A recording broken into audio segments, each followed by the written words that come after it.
Good morning. It is May the 11th, 9:38. This is a Budget and Public Employees Committee. Madam Clerk, please call the roll.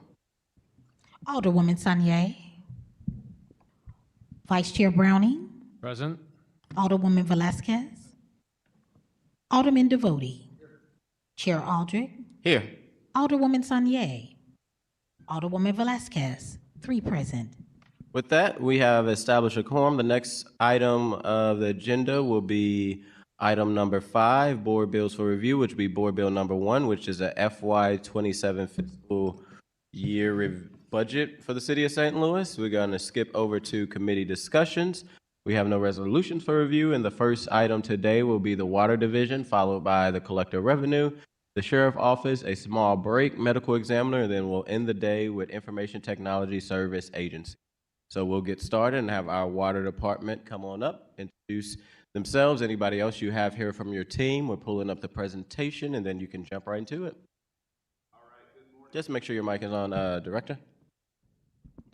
Good morning, Chair Aldridge and rest of the members of the committee. My name is Neeraj Patel. I'm the Director of Public Utilities. With me today here, I have Perla Burke, our Fiscal Manager, and Spencer Gould, our Special Assistant to the Water Commissioner.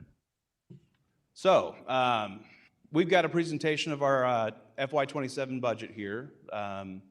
And, the Water Division as an enterprise, obviously has a little bit different take on the budget process, but internally we do get requests from all of our sections, and then the admin section, hears the budgets that have been presented by those operating sections, deliberates on the funding that's available, makes cuts, just like any budget process that is happening by another city department that is looking to get funded out of the general fund. So next slide, please.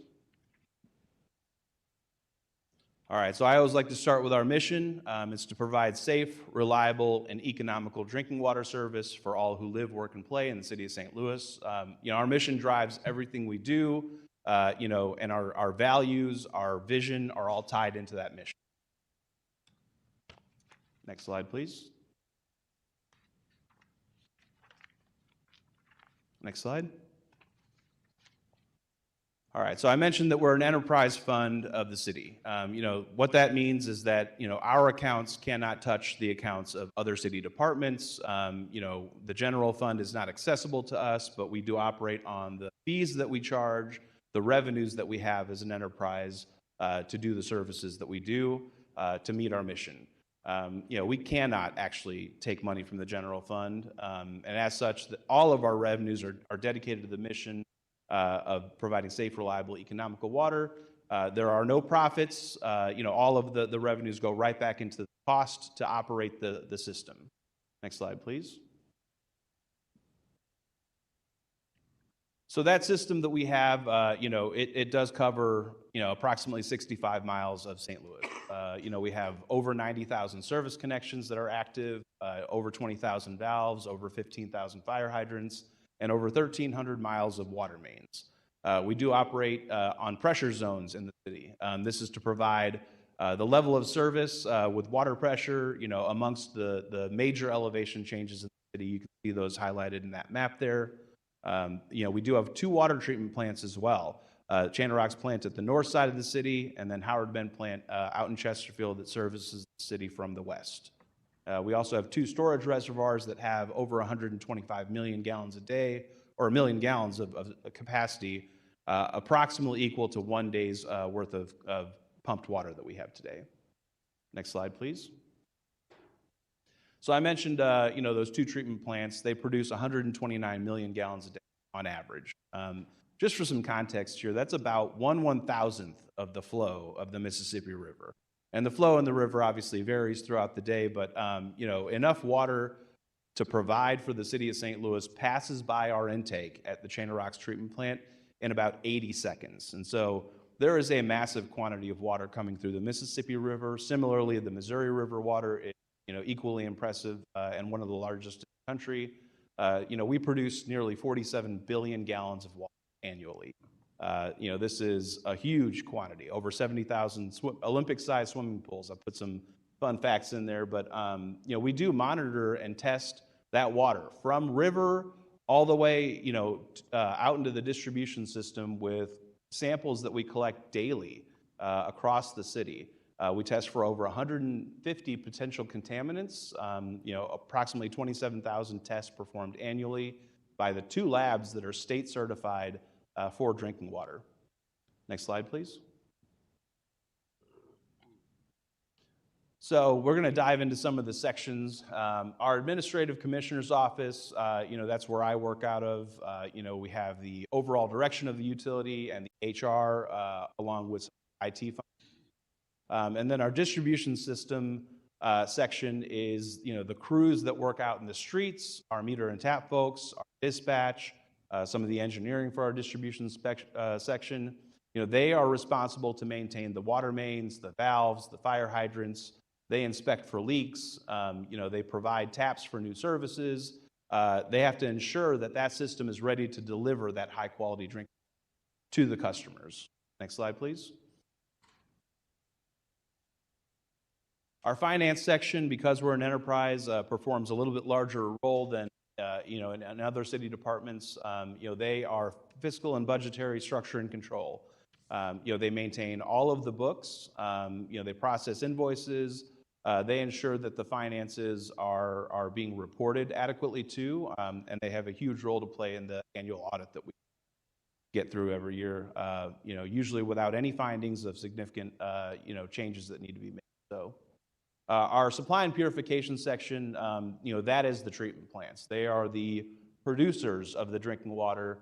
They take that river water, muddy, murky, full of potential harmful contaminants, and turn it into that high quality drinking water every day, that we come to rely on when we turn the faucet on in the morning. I mentioned again 2 treatment plants. There's a whole team of dedicated water professionals that are making sure that that product, the only utility that you ingest, is safe for human consumption and exceeds actually all of the drinking water most of the time when it comes to the clarity of the water, our turbidity, our partnership for safe drinking water that we are charter members of for over 20 years have received the Director's Award for again, our process is good enough that we can get higher than that standard that's required for regulatory, and we're proud of that. We hear often, and we like to hear often, that the drinking water in the city of St. Louis is some of the best they've ever tasted. So, next slide, please. Our power and pumping section is at our treatment plants. It's part of the process to pressurize the water, to pump it out to the city, but it also actually brings river water up to the treatment process. These are the pump stations that we have, some of the power systems that we have at the treatment plants. We buy power from Ameren at 35,000 volts. They are responsible for that equipment in the substations, switch gears, the pump station. And then our construction and maintenance group is another support staff for the plant operations, but also they go out in the distribution sometimes and support those operations as well. And so these are our construction trade laborers, the operators that we have of the heavy equipment and the construction equipment that we use for repairs at the treatment plants. They work every day to make sure that that water is leaving that plant, and that they're supporting the maintenance activities of those treatment plants. Next slide, please. Our customer service staff is very important. They are the ones that are outward facing. They deal with the customers every day. They man the phones, they man the pay window at the Kings Highway office, and then of course also kind of monitor the email coming in as well for issues that people may have, account changes that people may be trying to make, questions on the bill, or lately some of the assistance programs that we have due to the ARPA funding. Our temporary assistance program keeps them quite busy. And then as we are shutting water off now, we have a steady stream of people calling to try to get help, to get into a repayment plan, to get back on track, and they are receiving those payments and processing those applications as well. So, along with that group are the people who read the water meters, who do the shuts when necessary, and assist with activities through the customer service process. All right, so now we're going to get into our budget. Next slide, please. So again, our revenues support the operation. And so the revenue estimate is very important in the budget process. We do that early to try to anticipate how much money we may have available, try to evaluate the requests from all the operating sections, and then some of the more known costs that we project. This year we have a revenue estimate that is an increase from last year. This is largely due to the moratorium being lifted and our ability to start shutting and getting people paying again regularly, but also, we did have a CPI-U adjustment of 3% that just went into effect January 1 of this year as part of the last rate ordinance that was passed. Even so, that revenue estimate being higher, we have operating expenses that are, higher as well. And so one of the important things to remember is that to balance our budget, we have to make sure that we're using the revenue and any, funds that we may have in a reserve to meet that challenge. This year, we were not able to approve a lot of the necessary things that we need to approve to operate the division for this year coming. And so, our operating expenses sit at $84.2 million. This is lower than in years in the past. Next slide, please. So this is small text, a little difficult to read, but what it shows is that we have a balance. We have about $84.2 million, both on the revenue estimate side and the operating expense side.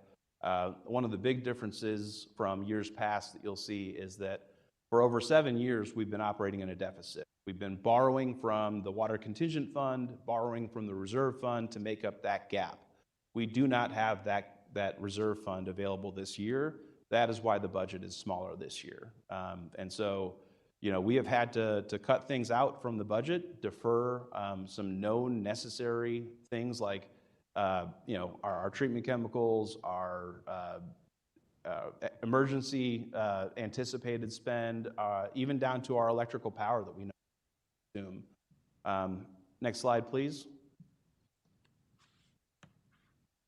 So this is showing the actions that we've taken to achieve a balanced budget here. We've deferred $11.4 million in major projects, materials, supplies, equipment, and capital assets, as well as some of the known contractual services that we know we'll need to make it through the fiscal year. $3.8 million in non-capital equipment that was also deferred out of this budget. Again, these are things that we will need if we want to continue the level of service that we've been providing in the past, the reliable service that we aim to provide as part of our mission. And then amongst those, there's also quite a bit more smaller across-the-board deferrals. In years past, a lot of these things have been things that we've cut out that are, certainly necessary, but less necessary. I think what I'm trying to get at this year, we are cutting out things that are necessary in order to achieve a balanced budget because we do not have a reserve to pull from. Next slide, please. This is a comparison year over year, just kind of showing some of the changes. You'll see that personnel services went up slightly. Of course, every year that there is a new pay plan that's being considered, raises that are going into effect for city employees, we have to anticipate that we'll have an increase in that expense for the personnel services. Additionally, we've added a few positions that we know are going to be necessary in order to continue providing our mission. So you see a 3.8% increase there. We have cut money out, as I mentioned, that we know we'll need to provide the level of service that we've been providing, but had to cut out in order to provide a balanced budget. And so you can see 17% was cut out of materials and supplies that we will need to provide our services. Going down the line, we have other non-capital assets, capital assets, contractual services that we've cut as well out of the budget. In total, we're looking at a 5.7% decrease in our budget compared to last year. Next slide, please. So just to detail that a little bit more, we do have an increase anticipated in the personnel services, because of the positions that we've added. We always fully budget for those as we're required to do. And that's looking like $8.9 million anticipated in vacant positions. Again, we're going to try to fill all those positions that we added. Certainly some of the other ones where we have vacancies, and we'll get into the vacancies a little bit later, but that $8.9 million that may need to get reallocated for our treatment chemicals, for example, which we have budgeted short. $15.5 million is our anticipated need. We've reduced it to $9.6 million. I mentioned again that we have our electrical service that we've under budgeted for, again, to anticipate pulling that from our excess personnel services due to the vacant positions. And then again, the major projects and contracts that we have for services have decreased as well. Next slide, please.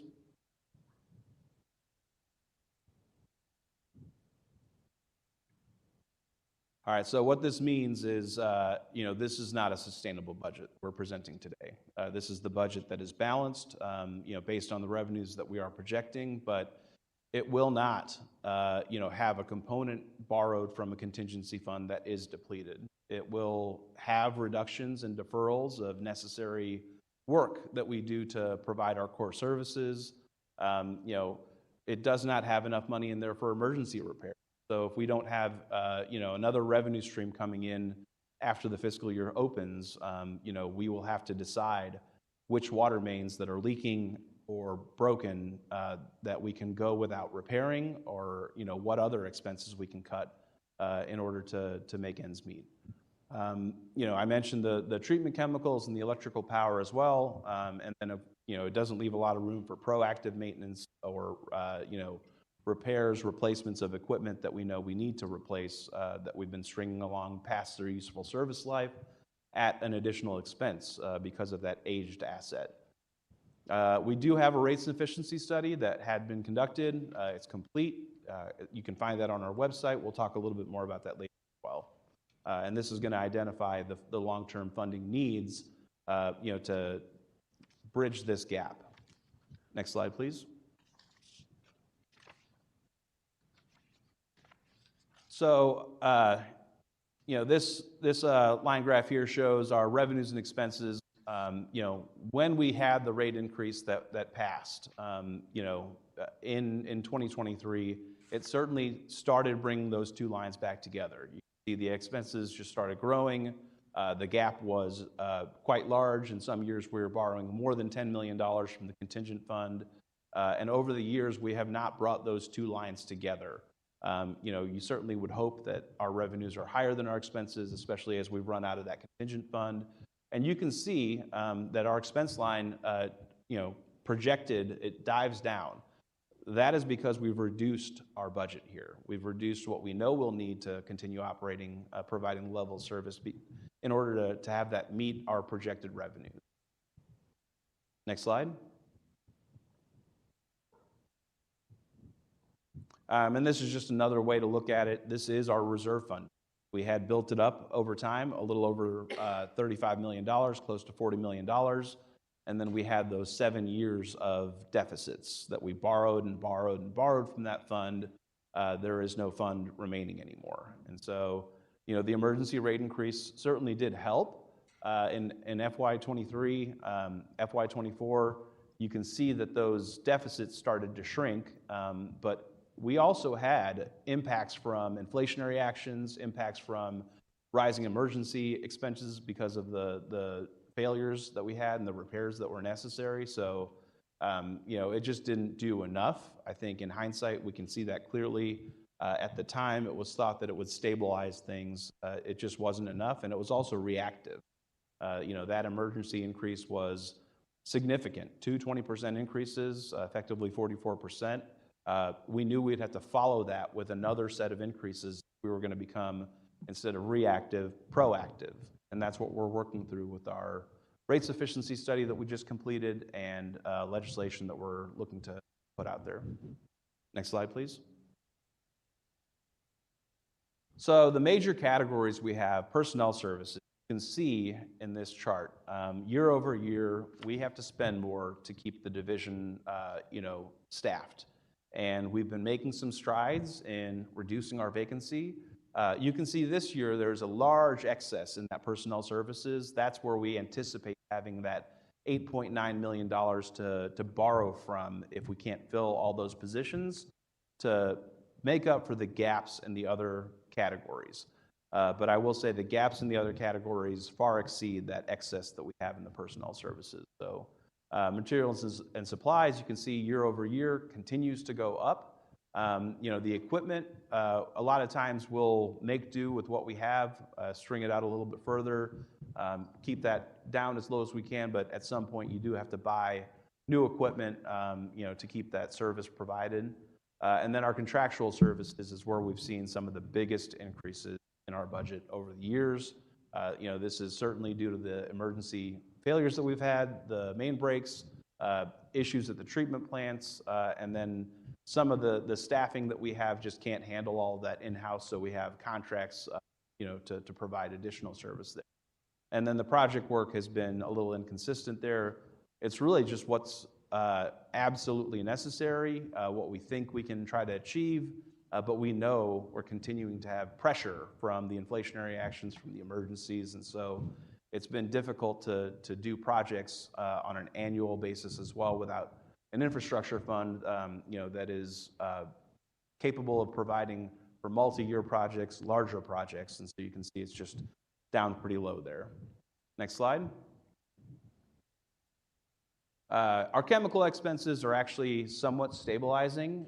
In our rate sufficiency study, we have, categories where we have, anticipated increases, projections based on indices that, those financial consultants use to project future expenses for the next 5 years. And in the chemical space, we have seen a little bit more stability, where we had, quite a bit of fluctuation in the past. Next slide. This just kind of dives into some of the nuance of that. But again, the big thing here is we've only budgeted for $9.6 million. Though the costs have started to stabilize, we have an anticipated $5.9 million that will be short for the treatment chemicals that we know we'll need to treat that drinking water. We plan on pulling some of that from the personnel services excess that is in the vacancy there. But one of the things we know is that we really could achieve savings in this expense if we had more efficient treatment facilities, if we had less water that was being lost in the system due to the amount of leaks and breaks that we have. That is a huge expense to treat that water, to pump that water, to use energy to get that water pressurized for the system, and then just have it leak in the system. All systems have non-revenue water, that is leakage, but ours is significantly higher due to the aging infrastructure and the distribution system. Next slide, please. So this is just a trend of the personnel services. That bar chart that we saw before, again, it just continues to go up, obviously with the pay plans that get passed, but also we've been adding TO positions. We'll have a slide later on that'll show that. Next slide, please. So this is one of our bigger expenses. Our staff, $36 million. It takes a lot of people to operate the division, and over the years we've had a decline. We're seeing so many emergencies now that we do need more staff, and we've been adding that staff. We'll break it out a little bit further down the line, but we have decreased our vacancy rate. So last year it was 26%. We're down to 23%, and this is actually with us adding TO positions. So I think we're making some headway there. We're working very closely with the Department of Personnel to solve challenges with specific positions. Certainly the new pay plan will help that as well. But we continue to see increases in some of our contractual services. So hiring city employees, civil servants certainly helps us in the long run here. Our contractual expenses, again, we're decreasing that in our budget, not because we think we'll spend less, but because we know we have to provide a balanced budget here. So it will be challenging to maintain our level of service with this amount of decrease in our contractual services. Next slide, please. All right, so we use these emergency contractors for emergency water main breaks, equipment failures at the treatment plants, pump repairs. Our intake structures need constant maintenance and rehabilitation, but with the funding that we have, we do repairs on those. So, we're budgeting $30 million, but this is smaller than we've had in the years past, and we typically consider having to bring more money into that category, with any excess that we may have in personnel services down the road, based on the amount of usage that we have of contract services. You can see our main breaks continue to fluctuate, but increase overall in trend. Next slide, please. So the bars on this chart are TO positions, and as you can see, over the years from FY15, a little bit over 340.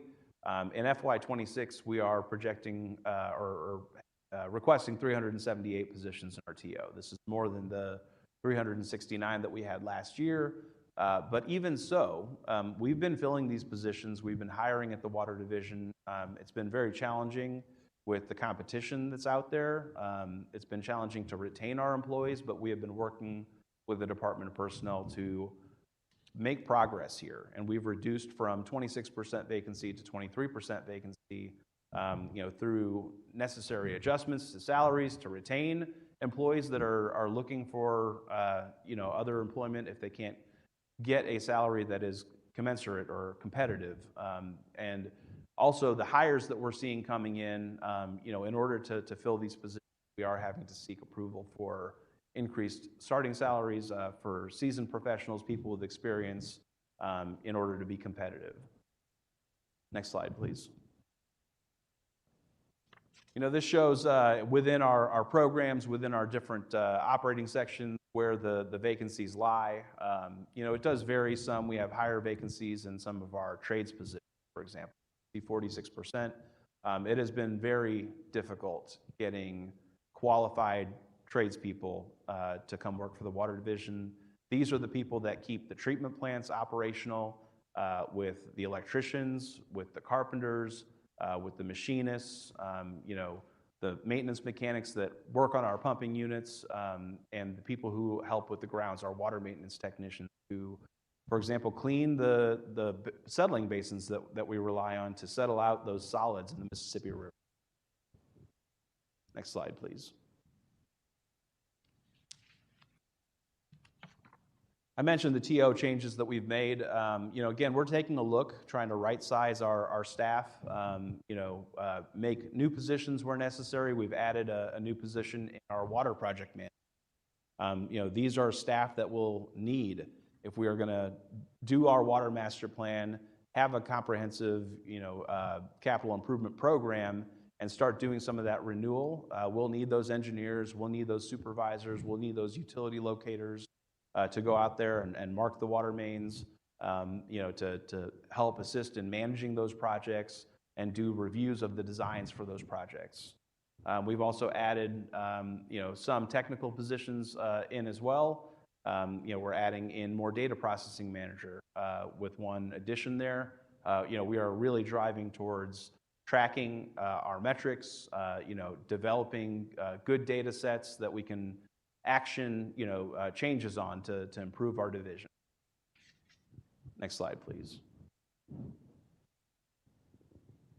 So the ARPA and bill funding have been, helpful. Certainly not the amount of money that we would hope for. Certainly not matching the need that we have, but we do have the $1 million for the customer assistance program that we're still working through. There is funding in that program. We encourage anyone who's having trouble with their water bills to contact us, check their eligibility, apply for that program, and get into a repayment plan, that can spread that cost of balance out over time so that they can pay that down and get back into good standing with us. We also had about $1.2 million for capital improvements out of the original allocation.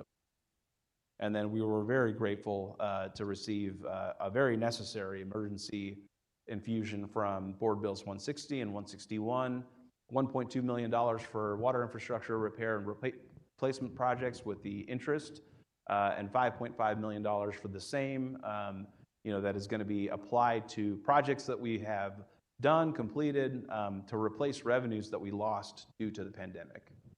Next slide, please. So the bipartisan infrastructure law, the state of Missouri receives these federal funds. We are applying aggressively for that. We increased our application to $65 million. That will be instrumental to get started into our capital improvement program that will, get improved actually, probably comprehensively with the Water Master Plan, but we know what we need to do to get started. We know where the critical needs are. This will be helpful to, again, get started there, but we do have to have water rates that can support that debt service. It is debt. We have to be lendable, so to speak. We have been using some of the ARPA funds through the state. We got that project completed for the lead service line inventory. We have another project that we're in the process of completing with our field inventory, where we've gone into approximately 1,400 homes, inspected those service lines to improve our inventory, and we'll be doing more visual inspection of that service line out in the tree lawn area with some hydro excavation activity that'll be kicking off very soon here. And I mentioned we are pursuing additional funds. So the assistance program, that ARPA-funded program, obviously, this does have a date at which this fund has to get drawn down. We intend to keep our temporary assistance program open as long as we can, as long as we have funding. We are continuing to receive applications as we've opened up eligibility, from a lower income threshold to a higher income threshold. We continue to try to make it easier to apply for and receive these funds, to help pay down a delinquent water balance and get into a repayment program where we are out there shutting several hundred accounts a week. We know that we need to have a solution to get people back on track with a repayment plan and back on track with a little bit of assistance up front. Next slide, please. This shows our delinquent balance. Over the course of the last several months, certainly when we have new bills that go out, the quarterly billing structure, a new amount of people become delinquent, and so you see a little bit of a spike up. But then as people start to pay their bills, you see that delinquent balance start to come down. And so, we did approach $14.5 million at the peak here, but we are on a downward trend here. We are starting to see some recovery of the balance that is owed. We're tracking this. We're tracking the repayment plan agreements that we have with our customers. And this is a combination of all of the types of delinquent balance, both residential and commercial and industrial. But overall, we are starting to see improvements there, 11% decrease peak in February of 26. Next slide, please. All right, so in our distribution section, again, this is the mains that are out in the system. To date, we have had over 200 repair activities for water mains. We're not even but a third through the year, and we're starting to see this level of issue out in the system. It is not predictable to a 100% degree. It is seasonal. The water main breaks. A huge portion of this was due to the winter storm that we had and the massive amount of water main breaks that we had following that. We do have over 5,700 distribution work orders to date. This is keeping our staff very busy. We're not relying right now on our emergency contractors because we are able to keep up with it internally. But as those seasonal events start to have the main breaks peak, we start to rely on those contractors, and it is expensive work. Next slide, please. So when it comes to the projects, you know, I mentioned earlier we had to make some cuts to balance the budget. You know, we only have $2.9 million allocated for approved budgeted projects. We had over $100 million worth of requests from all the departments, you know, sections within our division. You know, putting a budget out there, we had to make a lot of cuts this year. And you can see quite a bit of the work, you know, at the top of this list is emergency only. You know, we like to do this stuff proactively. They are projects on our CIP. We just do not have the funds for them. A few of them we have supported. The Water Master Plan is very important because of the work it's doing to quantify and assess the condition of the assets that we own and are responsible for. So it is, you know, in there, it did make the cut. And then we have a lot of unfunded critical capital needs. You know, these are the highest level needs within the division. You know, it's significant. It's over $200 million. Next slide, please. This kind of shows the impact of the winter storm. You know, you can see that we had a higher number in, you know, peaking towards the end of November, December. I don't think we have 2026 in here, but it's the seasonality of the water main breaks. You know, we certainly see an increase in the winter, and we see an increase in the summer, depending on the conditions of the dryness in the summer, coupled with the heat. You know, causes the ground to shift and the mains start to fail. In the winter, it is the extreme cold. You know, the water temperature is also very cold because it's surface water, and that causes quite a bit of breaks with the ground temperatures as well. Next slide. I mentioned that we have our rate sufficiency study posted on our website. You know, encourage anyone who is interested in seeing the recommendations of that study. You know, the methodology that was used, you know, the level of deficiency that we've had historically in the last 5 years, and then looking forward in the next 5 years, the recommendations, you know, by a consultant, you know, in a financial model. This is data-backed approach to determining a recommendation for setting your water rates if they are not sufficient to your expenses. And so, you know, we have revenue projections built in, relatively flat, due to the lack of growth of population or rate base in the city of St. Louis. And so it does recommend an increase, you know, as a result of that study to meet the operating capital and financial obligations that we have. Next slide, please. You know, one of the things that we know we'll have to do, you know, the amount of need is great. You know, we have over $700 million worth of identified capital projects. We have a rate study that is recommending significant increases in water rates, double-digit percentage increases, in order to not just be reactive, but be proactive. And so, you know, this is not the rate increases of the past that we're catching up, trying to catch up to the cost to operate the division. You know, this is looking forward at the amount of infrastructure work that we need to start doing in order to minimize the emergency cost, in order to become more efficient with our treatment chemicals and our energy, you know, in order to have less non-revenue water leaking out of our system, just going into the ground that we're paying for collectively as a rate base. And so we do know that we're going to have, you know, potentially at-risk customers. We're raising the water rates. There are going to be people who are already struggling, who will continue to struggle more, even if we have some of the most affordable rates in the state now and continue to have, you know, not the lowest, but not the highest rates in the state. Certainly not for a system of our size, our age. You know, looking at other municipal water systems in the state, we will still be very affordable, but not for those who are at risk. And so we're looking at working with the elected officials, you know, to if we are going to pursue a rate increase, and we are going to pursue a rate increase, then it is going to help the people who are at risk with an affordability rate.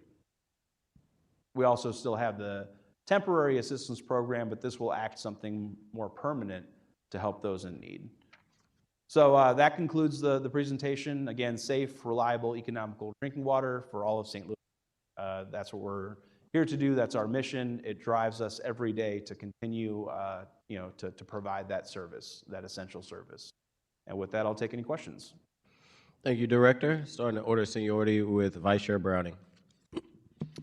Thank you, Director. I really appreciate the detailed presentation. I also appreciate the availability of the Water Division recently to take a number of us on tours of the Chain of Rocks treatment plant.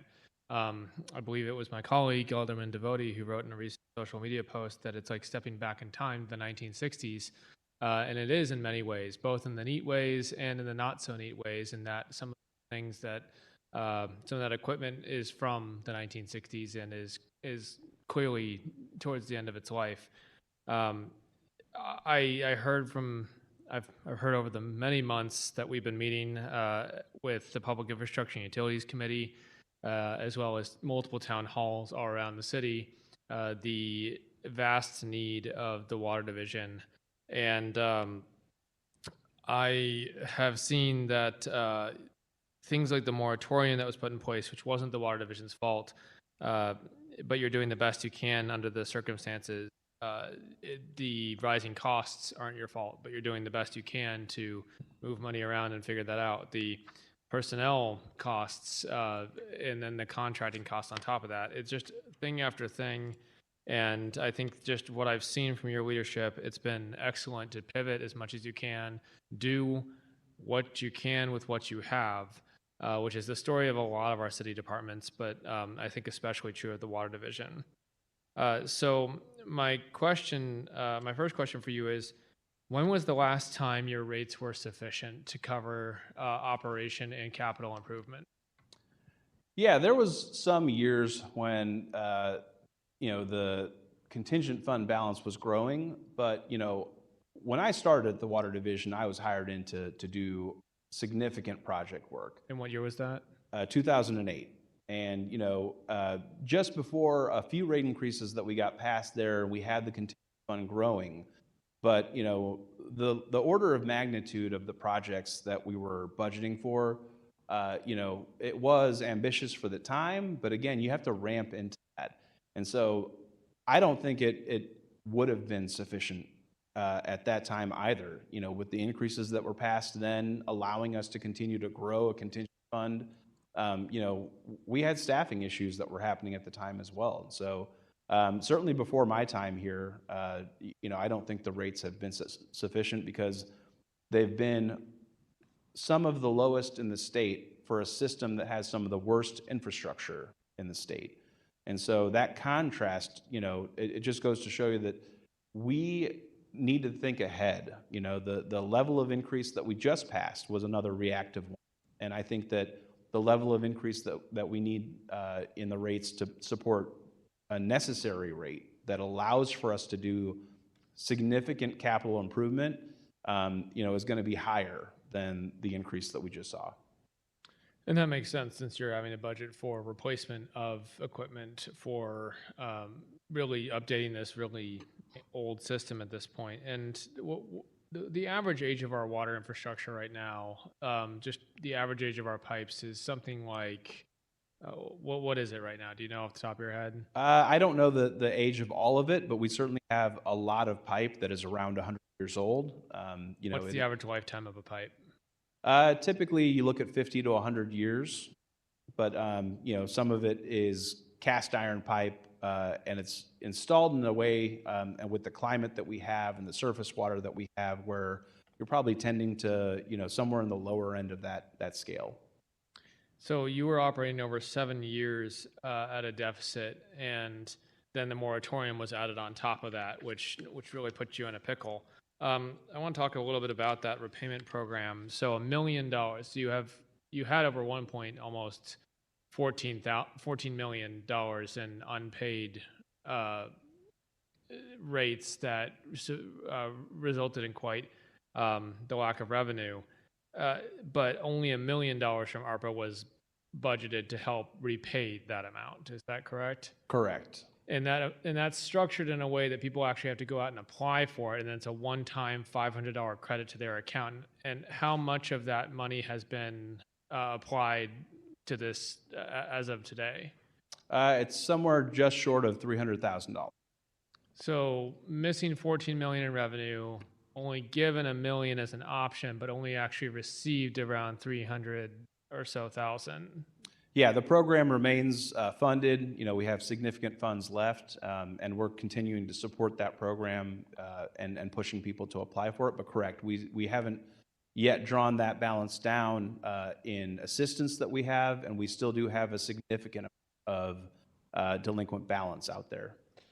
And if that money doesn't get expended, since that is American Rescue Plan Act money, it does have to be expended by the end of this year. If that doesn't get expended, do you have a plan to sweep that into revenue replacement like that? Yeah, it would need to be reallocated, and again, we're working with the city councilor's office, with the mayor's office, you know, on the time frame of you know, when we would have to potentially reallocate that. And revenue replacement, you know, is the category, the expense category that all of our ARPA expenditures have on them, and so it would be able to be rolled into, you know, pay for our payroll or pay for our past projects that we've completed. And then switching gears just slightly, you indicated that you've been reallocating money from personnel, from vacant positions over to chemical costs. And that's because just we need to keep the water safe and clean for people. But does that compromise in any way your ability to respond to things like emergency repairs, which then you have to contract out for in order to repair? This year, yes, it will. There is not enough money. You know, even if we freeze hiring and anticipate that we'll have some amount of remainder in our vacant position budget in our personnel services to pay for the treatment chemicals, to pay for the electrical, and to pay for the emergencies that we have. You know, those three historically have required a transfer from our contingent fund, and that's just not there right now. There's no balance there for us to transfer in from, and so we will be short with this budget, and that's why I said it's unsustainable. And that's just an example of when you don't provide in one area, it starts to affect another area, which can cause cost overruns in one category. And it becomes this kind of cascading thing that then you run out of money in the contingency fund, and we're kind of all at a road to kick this can. So the rate sufficiency study has been done now, and it has turned out some results. What do you think gets you to a place where you're doing multiple repairs and replacements of critical equipment, being able to hire enough personnel to go out and address emergencies without having to contract out, which is more expensive, and to be able to afford supplies and equipment, really just the day-to-day operation in addition to capital improvement? What I know the rate increase, the rate sufficiency study put out some numbers. Does that by itself cover it? It does. It covers anticipated future expenses based on cost indices rising. And so it factors in inflation, it factors in the rising cost of our personnel services, it factors in the rising cost of contract services. It also factors in a meaningful amount of capital renewal. You know, $440 million worth of bonded and cash financed and debt financed capital renewal. It also builds in a rate stabilization reserve fund to minimize the impact of future years worth of you know, increases, to maintain debt service coverage ratios and O&M reserve that is required to acquire this debt. And so, you know, the increases are significant, though. It's recommending a 40% increase initially, you know, front-loaded again to build the reserve back up, front-loaded to offset that mismatch that we have in expenses and revenues, and then in following years, a continuation of increases to support, you know, again, the O&M reserve that we will need, but the capital work that we will need.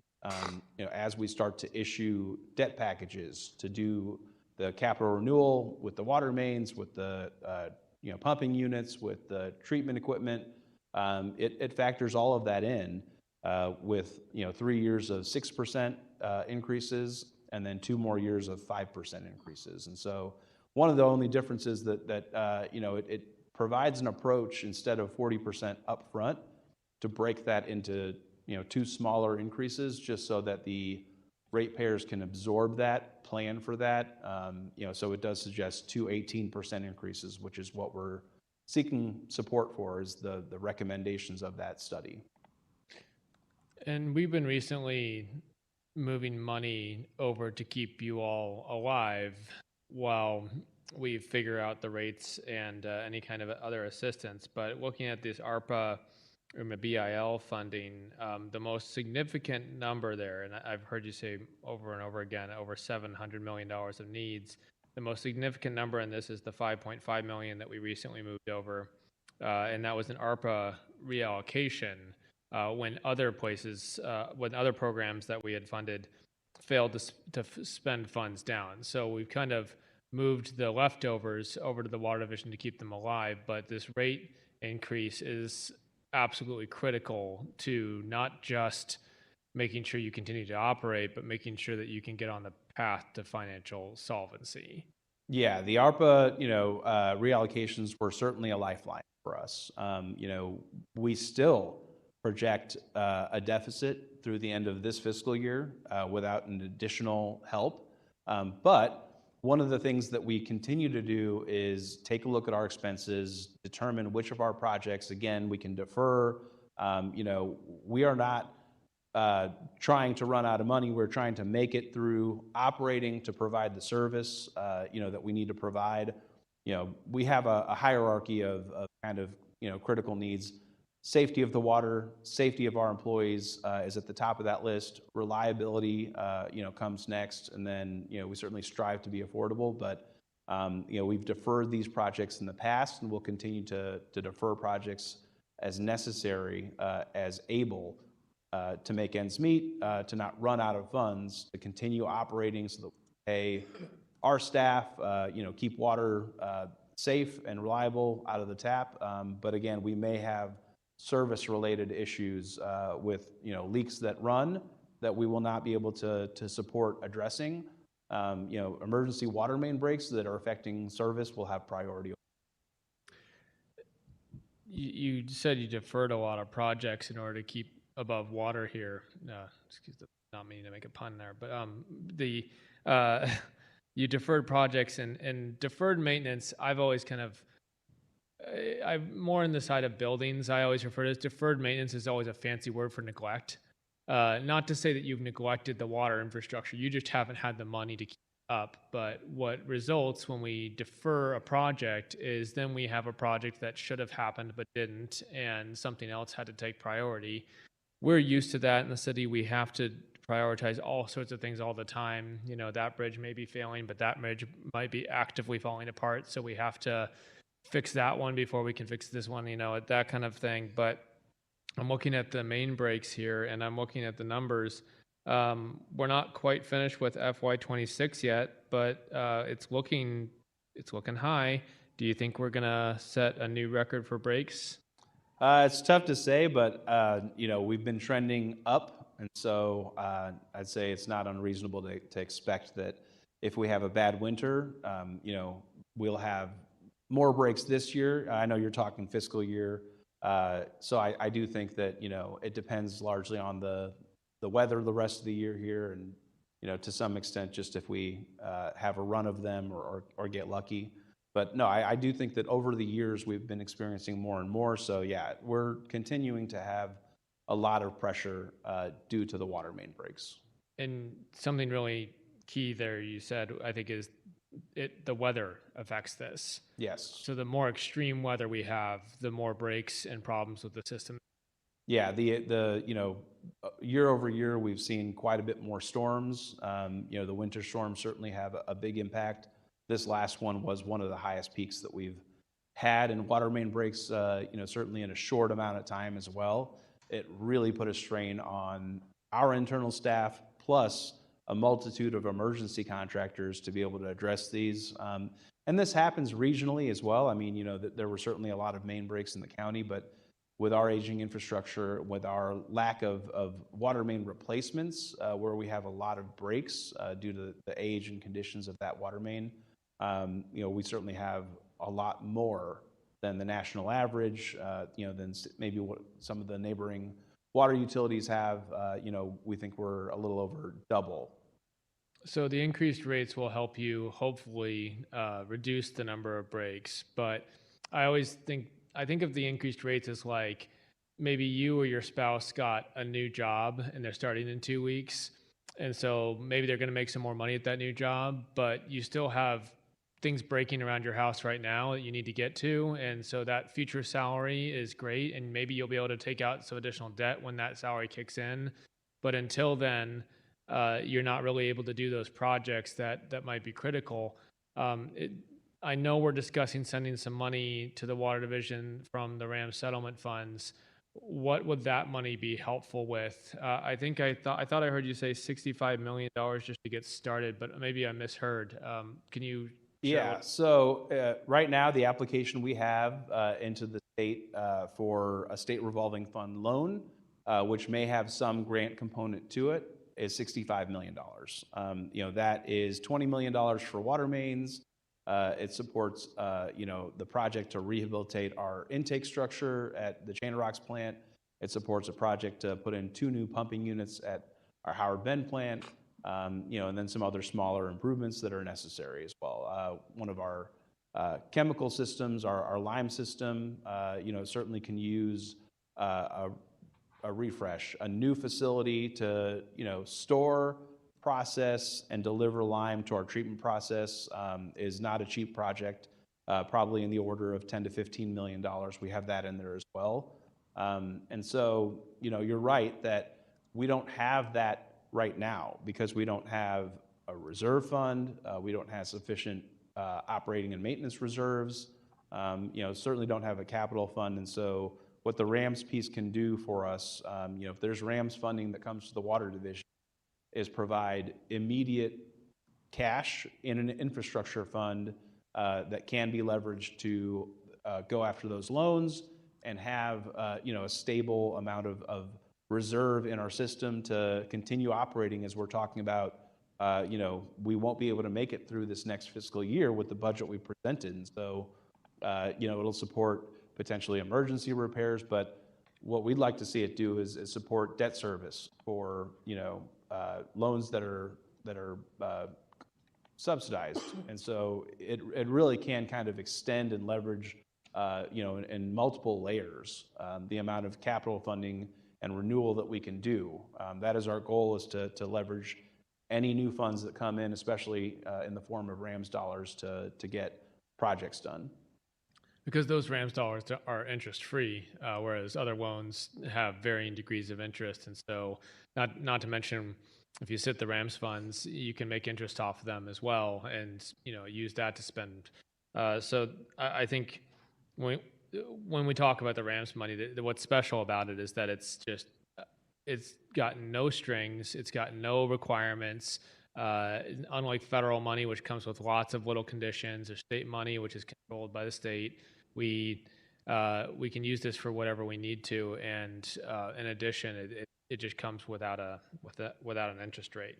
I think that's. I know that I could ask you questions all day, and I don't want to take up more time from my colleagues, but I'll just end by saying, whenever something breaks in the city, we see Water Division employees out immediately addressing it. It can sometimes take time, sometimes several days to address it, but there's no doubt that there's employees on the scene doing that work. And every time I talk to a constituent, when there is an issue with water, it's not, there was a break and it went unaddressed. It's, there was a break and the city was out here immediately, trying to fix it and working through the night if necessary, or doing whatever it took.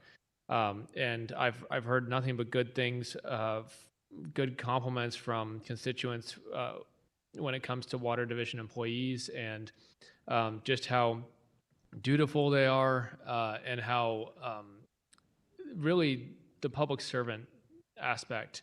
The other thing that I enjoyed about going on a tour of the plant was getting to talk to the people at the division, because I think when you talk to them, you understand that their heart is really in this. They really take pride in delivering safe, clean water and having one of the best water systems in the country, if we take care of it. So I really appreciate your time, and thank you for everything you're doing to try to get the water division back on track. Thank you for the questions. Yeah, they are, extremely dedicated. They care a lot, and I can see the frustration. I mean, I myself was frustrated there with, the lack of funding, the lack of rates to do the meaningful work that'll keep them making progress rather than being reactive and keeping things going for far beyond what they should be. Thank you. Alderwoman Tanya. Thank you, Chairman. Hello, Director. Hello. I appreciate all of your work. I didn't get a chance to make the very cool tour, but I hopefully do plan to, and I've enjoyed all the pictures, and I've even had some residents ask me if they can get a tour. And I'm like, I haven't went yet, but we'll see what we can do about that. But I think it is just cool in real time for folks to kind of see some of the inner workings that are behind the scenes. And I would say, I feel like water needing investment, being one of the cities, really primarily left like public goods that still remain, I think is something that is a top priority and should be a top consideration of any city leader, in my opinion, at this time. And so I think your presentation just helps to highlight some of the very obvious, common sense, clear reasons of why you certainly are in need of some funds. My questions are really just about some like very specific things within your budget, and then I'll come out and be a bit more general. Sure.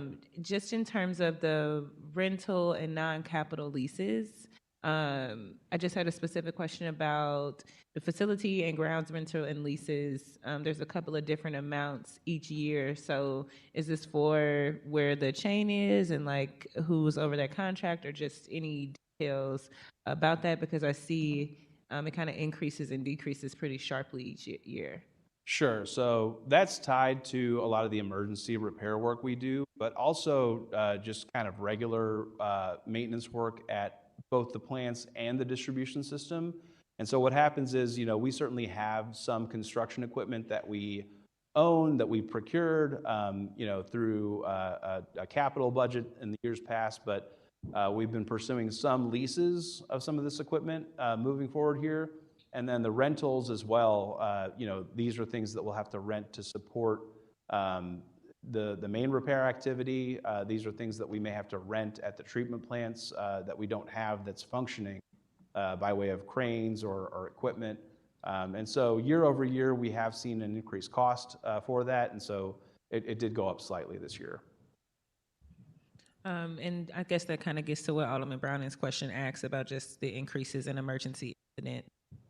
Yeah, we continue to see a lot of water main breaks, the most we've had in many years last year.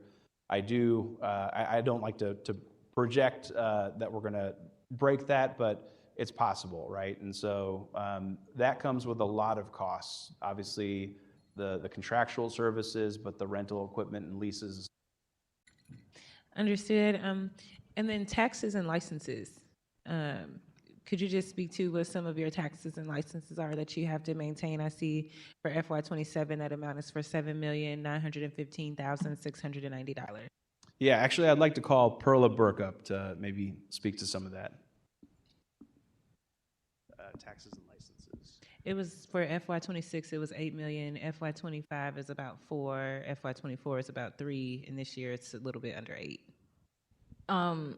Before you begin, could you introduce yourself and your position?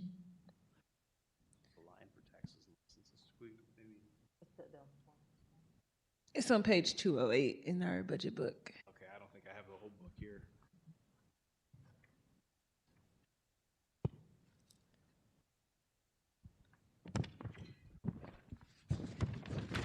We can also get you an answer to that afterwards.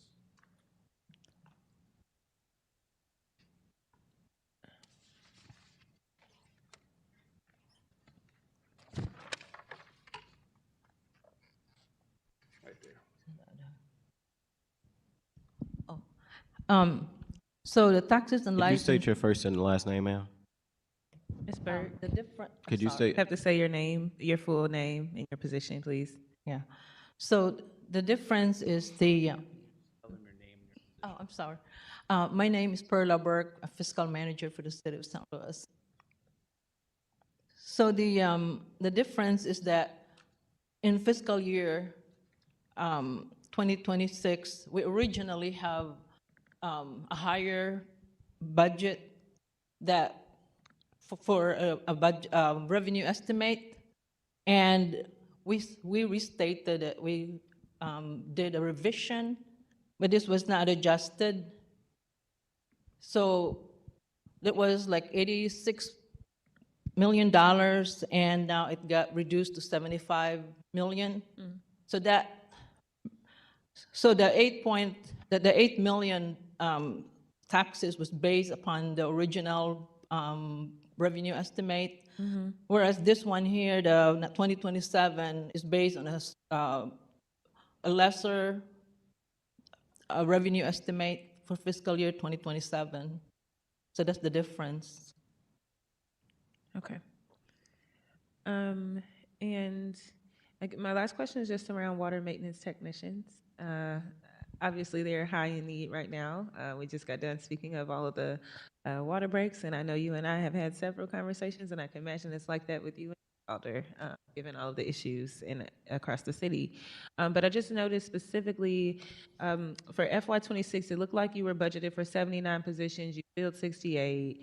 For FY27, you requested 79 positions, but there are 18 being proposed. So that gives you a plan to hopefully be able to add about 14. And my question to you is just kind of about your confidence in filling these positions. I've been, as we go through this budget process, also looking at our pay study, and I see that the pay study that the city did kind of indicates that the low minimum is about 49,000, the medium is about 55,000. The top is 62,000, and the city, it looks like we allow for a range between 46 to 56. So there's about a 13% difference in terms of the lowest starting salary. And I just was curious about your confidence in getting those positions filled, since it looks like they have been granted, but also seeing just a little bit of disparity between kind of the pay in the industry and what we're doing. Sure. No, that's a great question. It is our position that we have the most of in RTO. It really drives a lot of the work that you see happening both out in the streets with the emergency repairs, but also at the treatment plants with operating those plants, cleaning those basins, maintaining the grounds and the facilities that we have there. It was not addressed in this pay plan. There is no adjustment to the pay for water maintenance technicians. We continue to work with the Department of Personnel on specific positions in the water division, that have water in the title typically. In the pay ordinance, we think there's a continuation of work that needs to be done, maybe a kind of a mini study, if you will, for our positions. We have had high turnover in that position. We've had difficulty hiring that position in and Are you keeping saying a them. mini study because do you feel like the numbers I just said from the pay study are actually not accurate with the industry? So the pay study obviously looked at other municipalities in the region, but we are kind of a unique subset. We are a water utility that is a municipal division, right? And so when you have that, the number of people that you're looking at shrinks. So yes, I do think that we need to make some more progress with our water-specific positions and continue to do that. The study overall, looked at all of the city departments and classifications, but I do see some gap there in pay that's needed to hire those in. What do you think? What's the gap? Well, without the study, it's hard to say, but I can tell you this. We have a contract to provide staff for us in difficult-to-fill positions. This is a recruiting staffing company, effectively. We have been utilizing that most heavily for this position.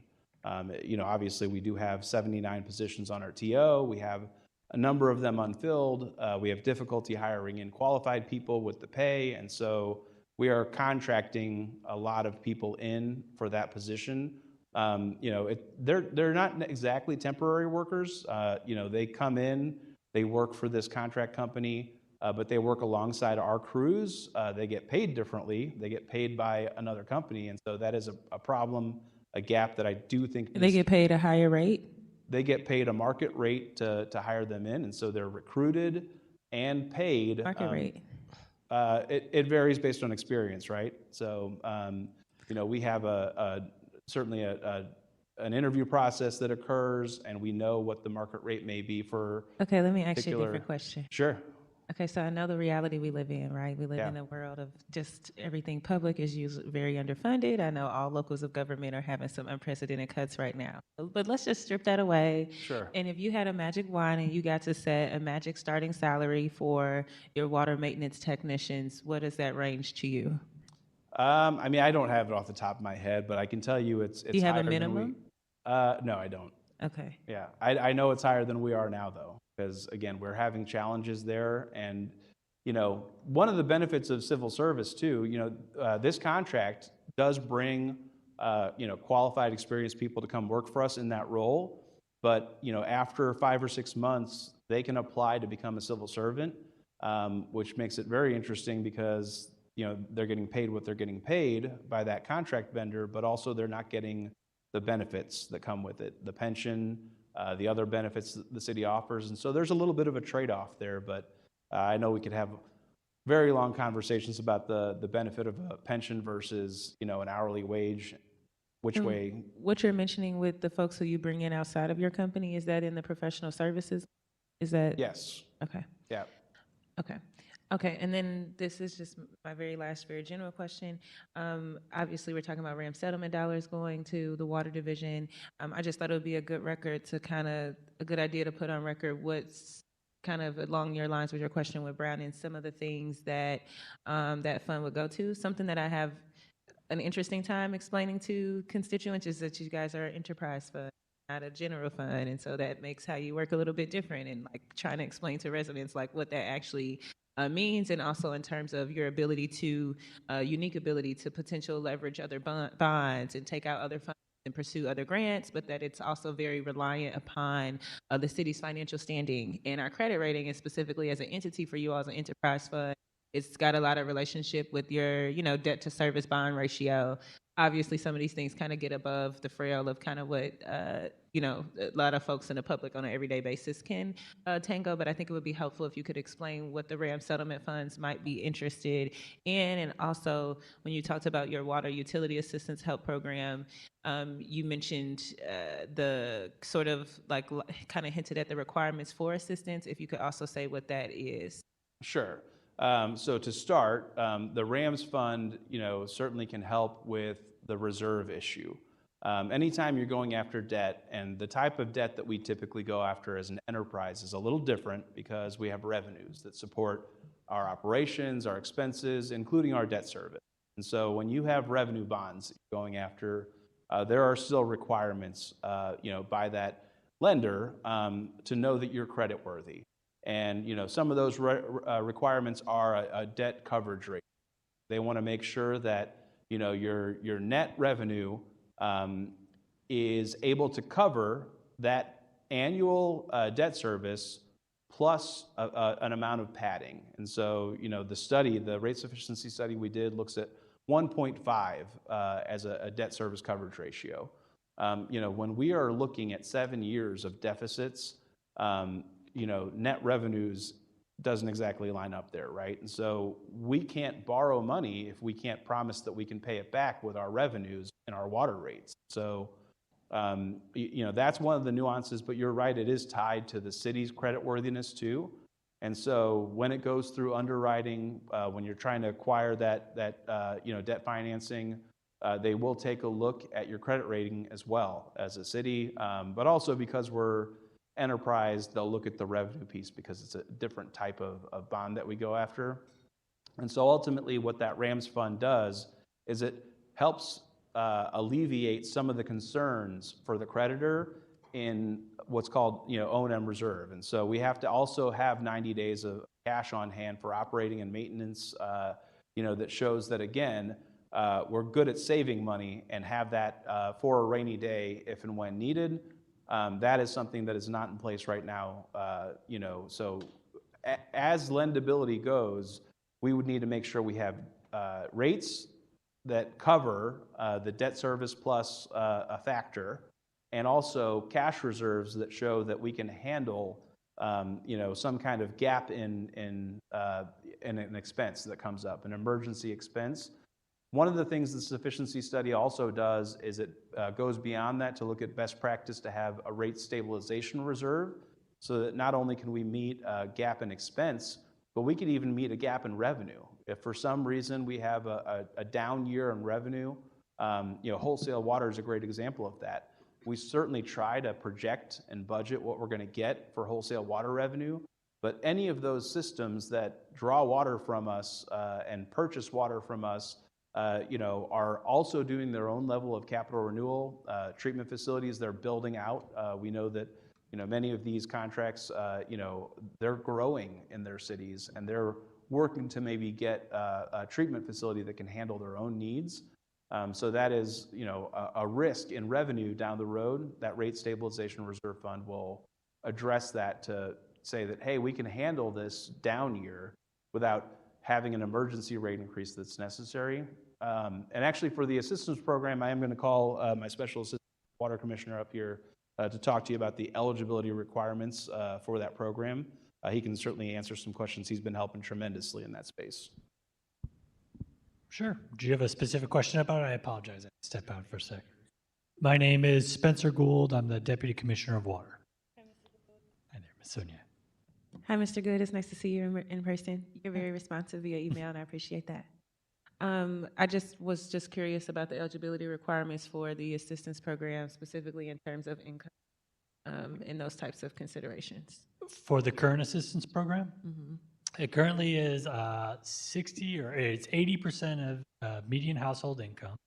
It requires getting into a repayment contract with us to cover the rest of that debt. You have to be a city resident. You have to be, let me go through it off the top of my head here. I think, yeah, that's the big high level swing. Thank you. You're welcome. That's all my questions, Chairman. And I think you guys got a flyer on that program. Just want to bump it to the budget committee. I know that was in partnership with the collector revenue, so the information out there if you want to send that on out. Our website has the link to the application portal. We have paper applications at the Water Division at 1640 South Kings Highway Boulevard. And also, as Spencer mentioned, we have those requirements for eligibility, but we're seeking to expand usership too.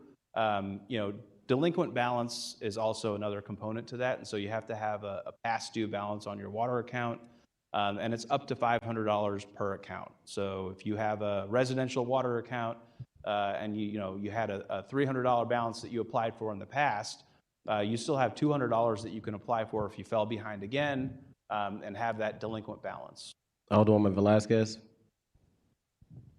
Great. Thank you, Chairman, and thank you, Commissioner Patel and Mr. Gould for being here. I think my colleagues have asked some great questions, so I don't have too much to add on, but I did want you to talk about, because I think one of the misconceptions for a lot of folks, for consumers, is the Water Division is, and this is a high level thing, but the Water Division is, of course, part of the City of St. Louis, and therefore, whatever rate increases and other things that public utilities are typically regulated, we are not part of that process. It's a part of the city. We're not regulated by the PSC.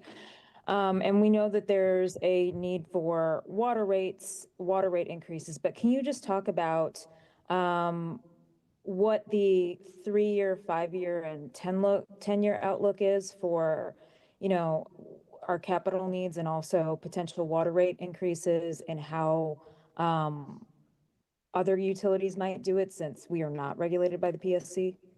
Sure. No, that's a great question. So obviously, we are a public utility. We're a municipally owned utility, and that's the difference there. Private utilities, they're also known as monopoly utilities, have a different rate-making process. They have a different regulatory. Obviously, we are to some extent regulated by elected officials and the Board of Aldermen, and then we operate under the mayor's office. But a utility like Ameren or Missouri American, Spire, they have to take their information, their operating plans, their rate increase requests to the Public Service Commission. They have to go through a very regulated rate-making case, and they have teams of people, within those utilities that support those rate cases. And it's not very different from what we're striving to do here. We certainly have hosted a few town halls. Those are available on our website. They were live streamed. People could ask questions. You can go to our website and submit a question now. But it is a little different because we are a municipal utility, not a private one that is for-profit. And so the for-profit piece is another aspect of it, to that private utility, that monopoly utility, that we don't have a profit or investors to pay back.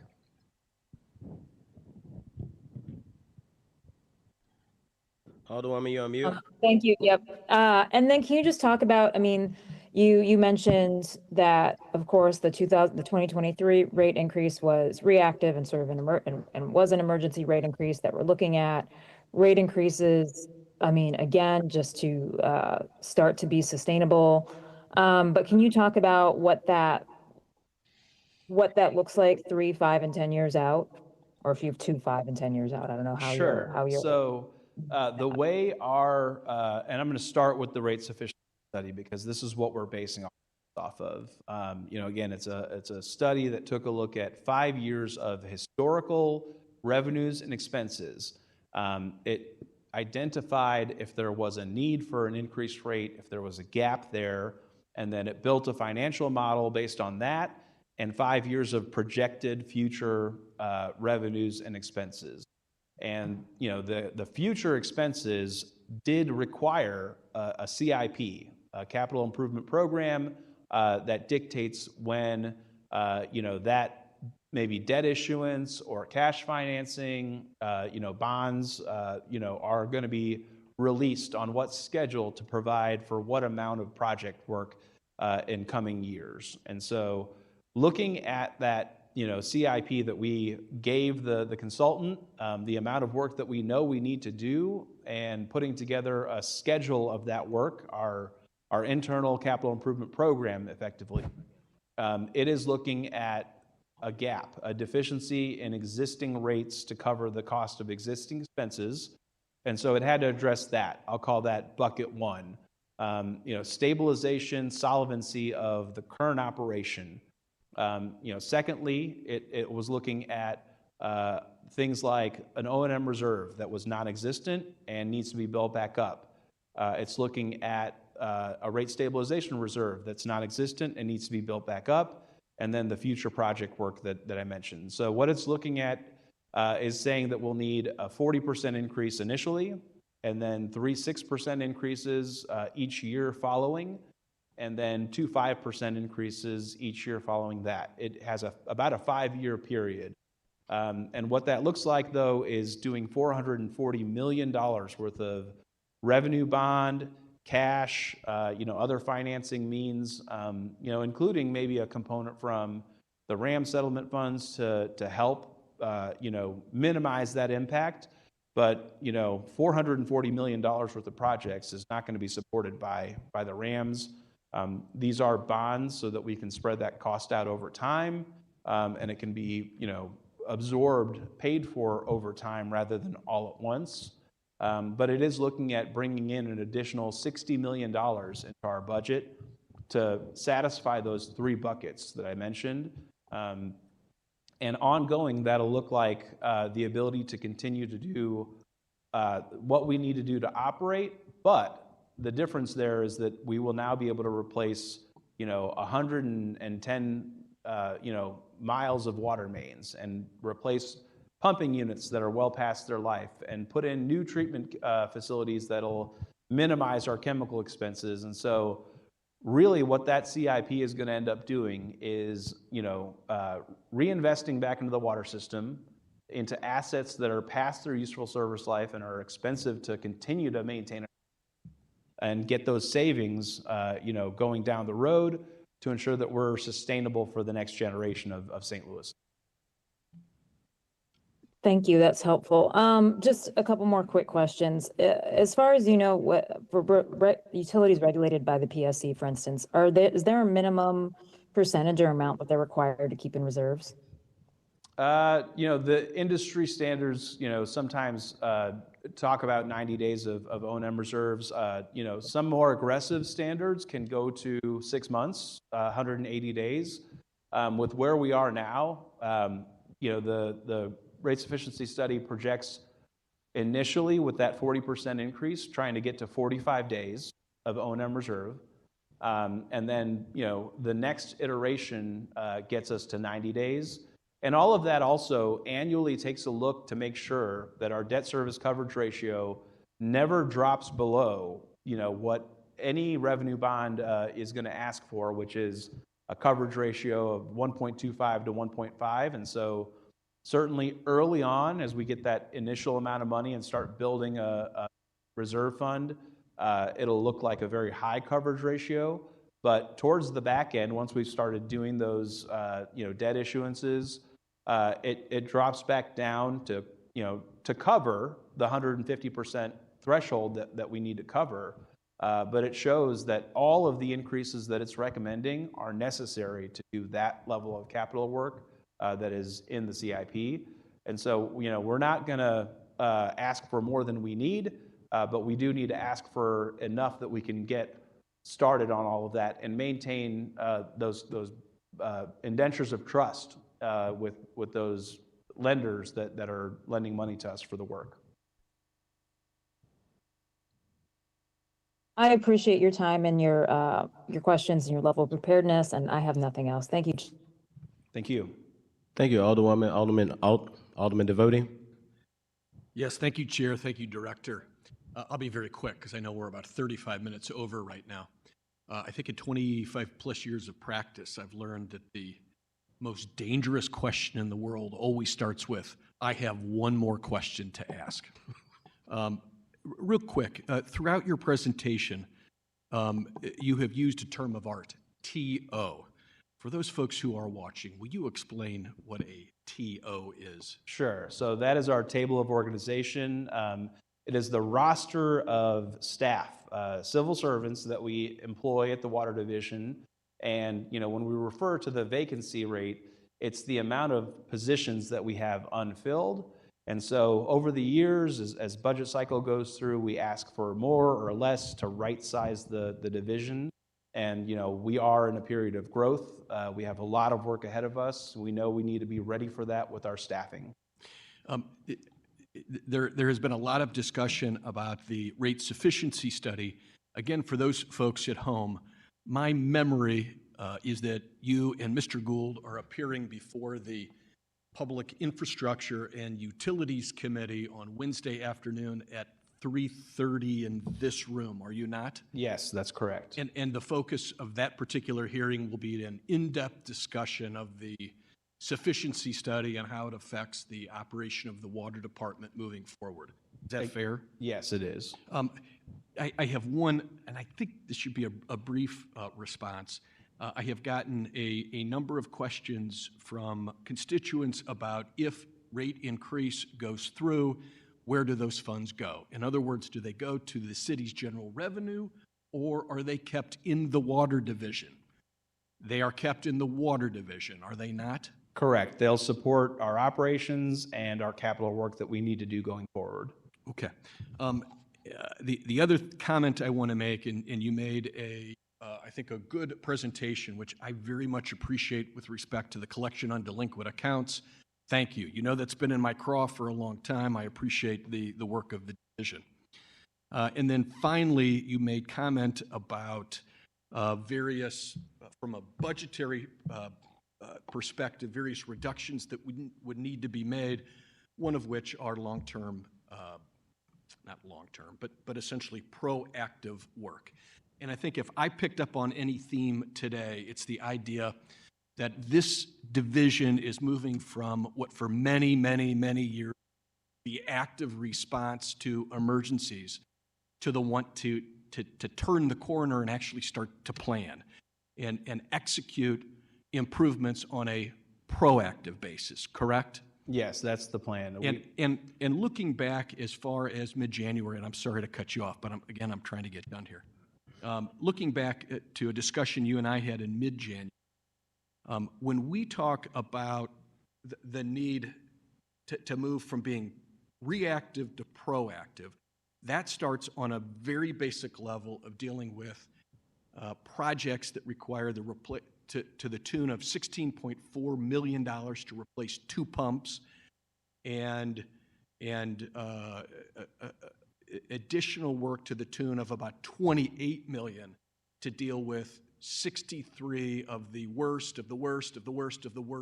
mains. Is that right? Yes. In my memory from our discussion in mid-January is when we talk about the worst of the worst of the worst, that we're talking about mains that are over 100 years old. That nobody should be surprised when they break, correct? Yes. And again, just to wrap this up, when we talk about what it cost us, taxpayers, every time one of those things breaks and your crew is out there on an emergency basis, that runs about $13,000, right? That's actually just the contract portion. Internally, we have a lot more work that supports all of that, so probably over 20,000. They're all said and done. Wow, well, you just helped make my point. Okay, so all the more reason to deal with this on a proactive basis, right? Yes. Good. Thank you. I appreciate it. All right, thank you. Thank you for being here, Director. A lot of my questions are around the water main rate efficiency study and stuff. So since that conversation will be had Wednesday and time, I'll make sure we save that space or save my questions for that space where we'll be going over that. So thank you. All right, thank you, Chair Aldridge. No problem. All right, next we will have Collector of Revenue, Mr. Greg Daly, if you want to come on up and present your budget and mention any staff that you may have with you.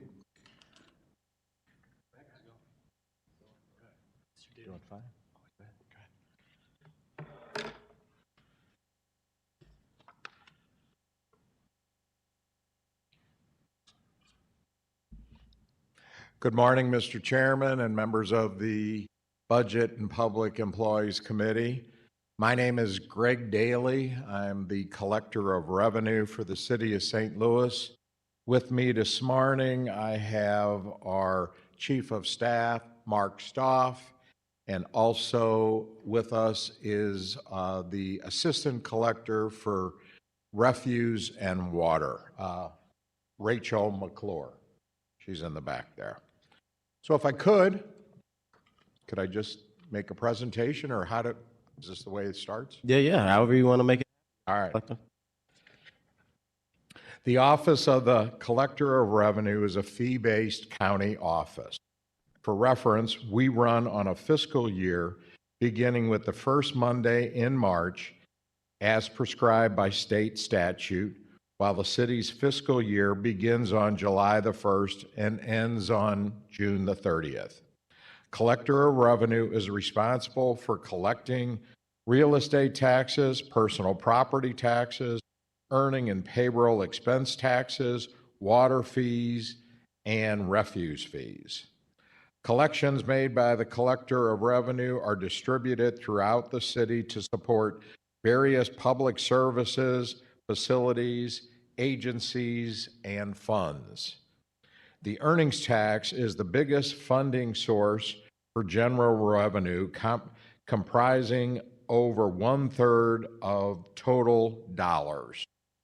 During the fiscal year ending March 1st, 2026, total collections were $978 million, real estate and personal property, $545 million, earnings and payroll expenses, $341 million, water, $72 million, trash, $16 million. City disbursements breakdown: real estate and personal property, $525 million to designated agencies such as public schools, zoo museum district, MSD, sheltered workshop districts, plus payments to TIFs and SBDs, etc. Earnings and payroll expenses, $317 million to general revenue, water, $67 million to the water division, trash, $16 million to the refuse division. As directed by state and local laws, the collector of revenue is funded by commissions on the fees and taxes the office collects, which ranges between 1.5% and 4%. In June, any excess commissions after operating expenses are distributed to the appropriate agencies associated with the tax or fees from which those commissions were derived. Excess commissions this year will be around $19.2 million, and since 2007, my first year as collector of revenue, total excess commissions distributed exceeded $214 million. Collector of revenue currently employs right at 86 full-time and 4 permanent per-performance employees located on 3 floors of City Hall. We are hoping to bring on board an additional 3 or 4 additional employees in the next couple weeks. Like most city employees, salaries and benefits make up the largest expense of the collector of revenue at right around 65% of total expenses. Minimum salary, starting salaries for the collector of revenue is $41,600, and that should rise to about $42,848 with the implementation of our new pay bill. All employees receive paid parking provided by the office or of a consumer salary adjustment. We're always looking to supplement our benefit package, not only to recruit talent, but to retain it. We pay an assessment to the comptroller's office for the spaces that we occupy, the support we receive from ITSA, and any other associated cost. This year assessment will be $685,000. We assist other departments, including the assessor's office, license collector, health department, and Operation Brightside, by offering our personnel and equipment for large mailings, informational inserts, and other projects at no cost. The collector of revenue has received ARPA funds from this administration to allocate on behalf of RETAF for eligible and improved homeowners who are behind in their real estate taxes and in danger of having their home sold, as well as a water utility assistance program for those with outstanding water bills. ARPA funds are not commingled with other funds, and any interest earned stays with those funds and their designated programs. The Real Estate Tax Assistance Fund, RETAF, is a partnership that includes Park Central Development, Prosperity Connection, Legal Services of Eastern Missouri, the Collector of Revenue, and the City of St. Louis, and has saved some 210 owner-occupied homes from tax sales, directly impacting 360 residents, preserving $7 million in home equity. There have been some preliminary discussions with aldermen and other elected officials about the Real Estate Tax Assistance Fund becoming a permanent program with a designated funding source with the Collector of Revenue, which we would love to continue in those conversations. As we all know, family homes are the cornerstone of generational wealth and we have all seen the devastating effects vacant properties can have on our neighborhoods. For the Water Utility Assistance Program, we have partnered with the Water Department and United Way to provide up to $500 towards delinquent accounts for residents. Additionally, the Collector of Revenue provides several repayment plans, options designated to ensure that residents emerge with a zero balance and a fresh start upon successful completion. These are some of the items that are involved in the Collector of Revenue's budget. And Mr. Chairman, at this time, I'd be more than happy to discuss other facets of the Collector of Revenue or answer any questions in general. Thank you, Mr. Collector. Starting with Alderwoman Tanya. Good morning, Mr. Collector. Good morning. Nice to see you. Thank You're you. actually the only department I don't really have any questions for. Your budget is pretty straightforward and to the point. Your office is very efficient and collaborative. I've enjoyed all of our conversations, legislation we've done together. I'm really happy. I always voice my appreciation for the RETAF program and other things that go in your office.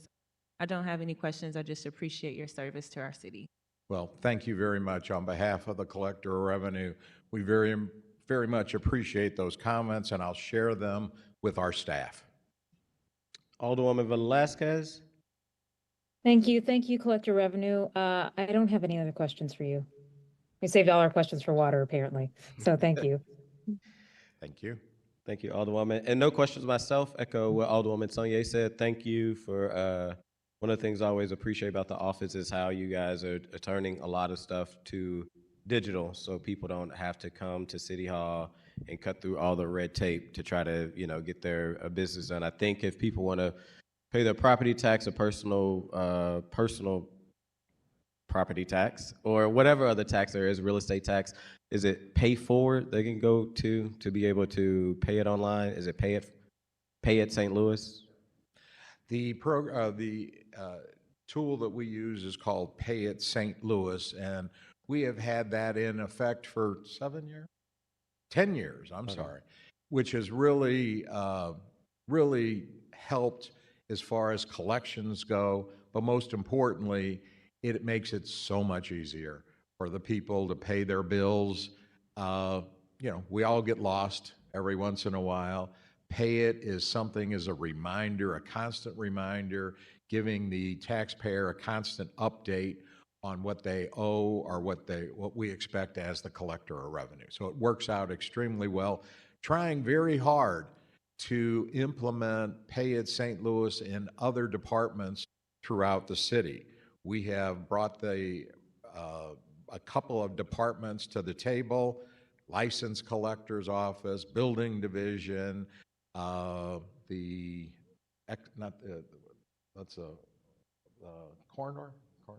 corner across the street. So it is something that we have implemented with Pay It St. Louis, and again, we are working extremely hard to try to bring this to all city agencies. I think it makes sense. Thank you so much. Again, thank you to you and your staff for all the great work that you guys do.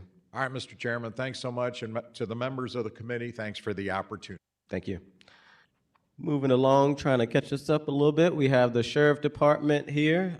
So if the interim sheriff would like to come on up and present this year's budget, mention any members you have with you, and you may proceed. Thank you, Chairman Aldridge. This is to the Budget and Public Employees Committee. My name is John Hayden. I'm the interim sheriff for the city of St. Louis. I've brought with me my chief of staff, Mr. Jack Giesecke, and I brought my colonel, or the undersheriff, is the technical term, undersheriff, Colonel Yosef Yasharala, with me to assist me in case there are additional questions. Certainly, I want to thank the Budget and Public Employees Committee for the opportunity to present the fiscal year 2027 budget submission. The Sheriff's Office remains committed to fiscal responsibility and the ongoing work of rebuilding public trust in the agency, and the budget before this committee reflects that commitment. directing resources where operational need is clear and documented, and ensuring full transparency in the stewardship of public funds. The personal services, and I'm going to different categories, personal services subtotal is expected to increase upon the passage of the fiscal year 2027 pay bill, which would raise the statutory minimum salary for the St. Louis deputy sheriffs to $50,000 in accordance with state statute. The sheriff office is respectfully requesting one additional full-time equivalent for the cashier's office. That comes from a recent statutory change, transferred the fee collection responsibilities from the circuit clerk's office to the sheriff's office. The circuit clerk's office had previously staffed 2 employees to perform these functions. The sheriff's office has absorbed these additional duties with a single employee, creating an operational imbalance that must be addressed to ensure accuracy, accountability, and continuity of public service. The most significant increase reflected in the 2027 preliminary estimates appear in account 557000 capital leases. Basically, what occurred is in August of 2025, the sheriff's office entered into a contract with Axon for the procurement of new tasers. What that was for, though, that was the total amount was I think it was close to $500,000. And what they were wanting to do is come right out and get that full amount right away. What we were able to talk to, my chief of staff was able to contact the agency, and what we're able to do is break that down over a 5-year period. The commitment initially was, payment upon demand, but we were able to talk with them, and so now the fiscal year 27, the first installment would be $107,150. And so I think it was very good for him to be able to do that because, again, what was committed to was a $500,000 commitment right up front. The sheriff's office, I'm sorry, what was the thing? Talked about the tasers. We added an IT, on professional services, there's an IT response availability right now. The services of our electronic situation, all of our internet and what have you, all of our electronic responses has been committed by Regis. However, there's kind of they're only able to provide somebody basically once a week to come by, and what that would do is that would prevent things on a daily basis that for example, onboarding somebody back on, computer goes down or what have you. We need to be able to contact somebody more often, and we've asked for $10,000 for that, so that we can, upon services as requested or as needed, we can call somebody to come and onboard additional computers or what have you, somebody just starting. So that's just something that we've added this year. But other than that, for the most part, this is a very conservative budget compared to this time last year. That's pretty much what I wanted to share. Certainly, I'm open to any questions you may have about this budget or the Sheriff's Department's functions. Gotcha. Alderwoman Tanya. Hello, Mr. Hayden, Sheriff Hayden, nice to see you. I only have one question that is just very straightforward about y'all's budget. For capital assets, for capital leases, in FY24 through FY26, they were all around $160,000. But for FY27, it looks like you're requesting $307,500, but was only granted $160,000, which is the same amount as the previous years. So my question is just about this line item in general. What's it for, and what is the increase in requests due to? Yes, ma'am. So I mentioned the taser, the contract. So what happened before I got there in August? I didn't arrive. My first day on the job was November the 3rd, but back in August of 2025, the previous Sheriff Montgomery had contracted with Axon tasers for that. We use the tasers for not every single deputy has a taser, but the outside services in particular, they do use I'm sorry, I'm confusing two different things. the TASER contract is for all of the, a TASER has an expiration date on it. So the TASER situation is for all deputies. Okay, and so what Montgomery had signed up for was that payment to be $500,000 in total, but to be paid at the beginning of the fiscal year. What the chief of staff has done is got them to agree to modify that to allow us to pay $107 over 5 years, and so that's an increase of approximately 107,000. Was it 107? Yeah, 107,000 year by year. So that would account for that increase as Axon tasers. Thank you. Alderwoman Velasquez.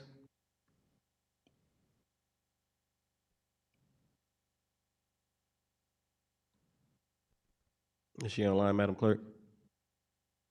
No. All right. It looks like the budget is straightforward from the previous year. It looks like you say, outside of maybe equipment, which has a little bit of increase, makes sense. Still looks like you guys are trying to hire senior deputies. Applied for 139, only occupied 121. How many, I guess, deputies are you all down currently at the moment? Yeah, we're short, Alderman. We're short 31 deputies at the current. Okay. And is it short 2 sergeants also, sergeants? Yes, that would include the sergeants as well. And about 4 short on captains? That's correct, sir. Okay. What how has the relationship, and can you give us an update on the relationship between the CJC and the transfer of residents in the CJC? How has that situation gone, and has that been an impact on the budget? I know that was something the previous sheriff and the previous administration had brought up. Could you give an update on that?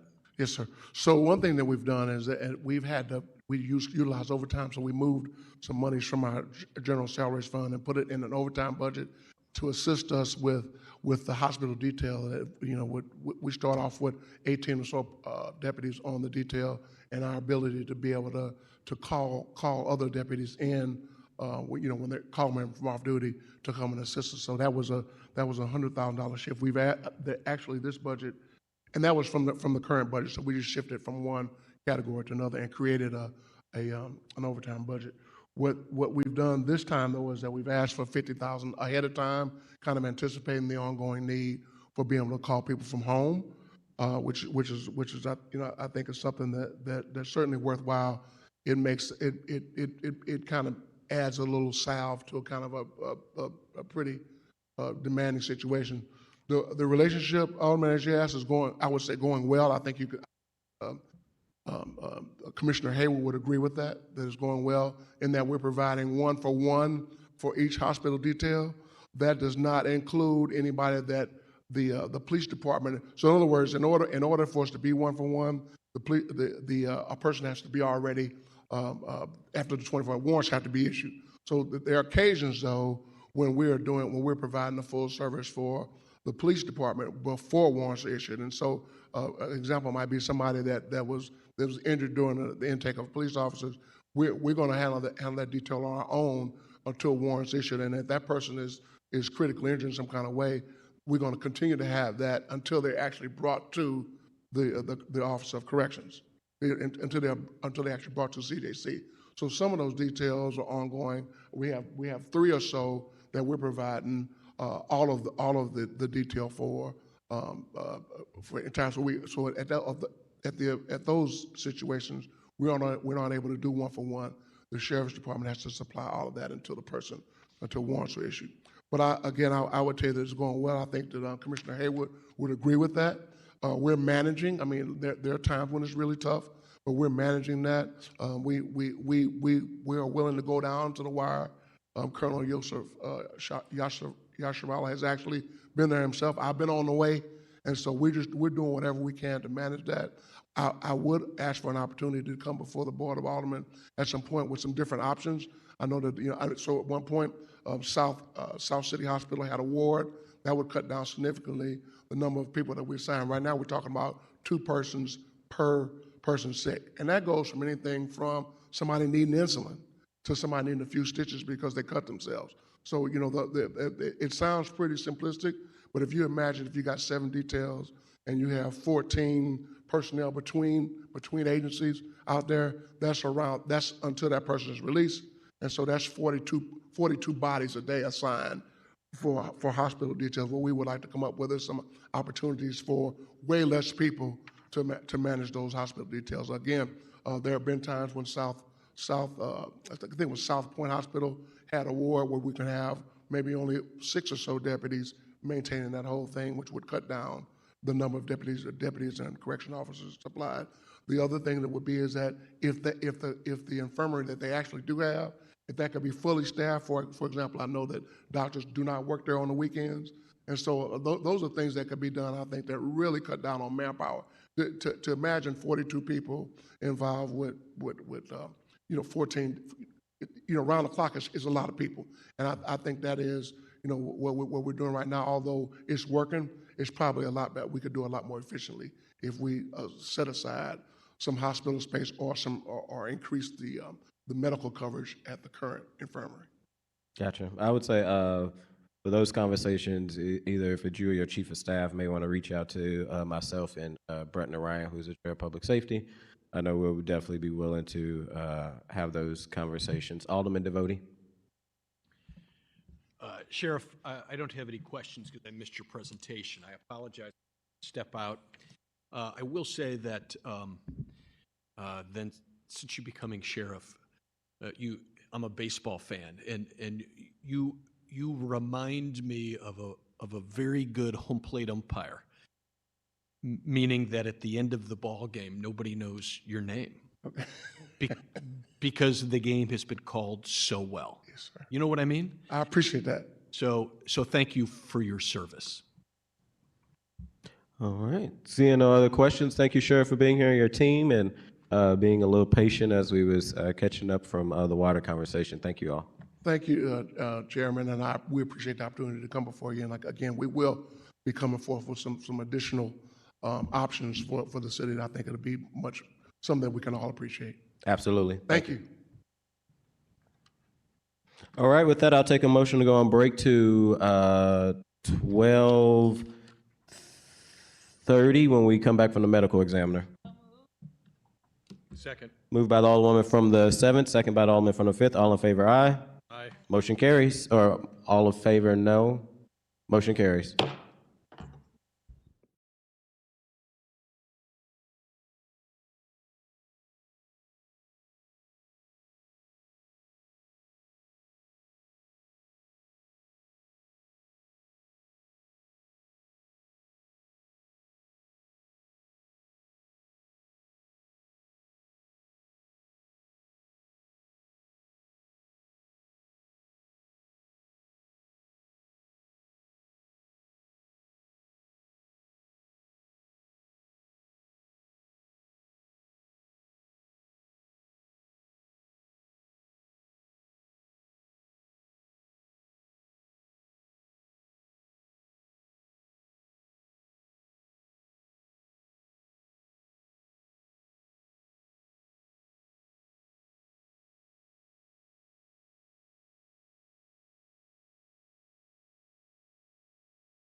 We are back from recess. I will take a motion to come out of recess. Second, all in favor, aye. Any opposed? Motion carries. We're back and we're continuing our conversation on the budget for FY27. We have medical examiner currently that will be presenting their budget, and we will end the day with ITS, which is the technology agency for the city of St. Louis. We have the medical examiner director here today. Please state your name and if you got anybody here with you, and then you can go into your budget. Good afternoon. My name is Tara Rick. I'm the Director of Operations, St. Louis City Medical Examiner's Office. And here with me today is Jason Hutchins. He's our Assistant Medical Legal Investigator Supervisor. So I want to thank the committee for having me here today. I'm going to provide an overview of our office and our mission, and then I'm going to go and do some specific line items, and any questions that you have for me along the way, feel free to ask those. So the mission of the Medical Examiner's Office is to investigate natural and suspicious and other deaths that fall under our jurisdiction by law. The other part of our mission is to foster public awareness and support the advancement of professional medical, legal, and legal education, and to protect the interests of deceased individuals, their loved ones, and the community we serve. The majority of our budget is 3 contracts that I'm going to kind of go into. The first being our professional services contract. This is going to cover the salaries of the board-certified forensic pathologists that perform every autopsy and certify every death certificate for every loved one that is in our jurisdiction. This contract is also going to include any fees that are associated with additional services that we would, for example, forensic anthropology to look at any of our skeletal remains cases, or forensic odontology, which would cover any of our cases where we would need the forensic dentist to look at those for scientific identification.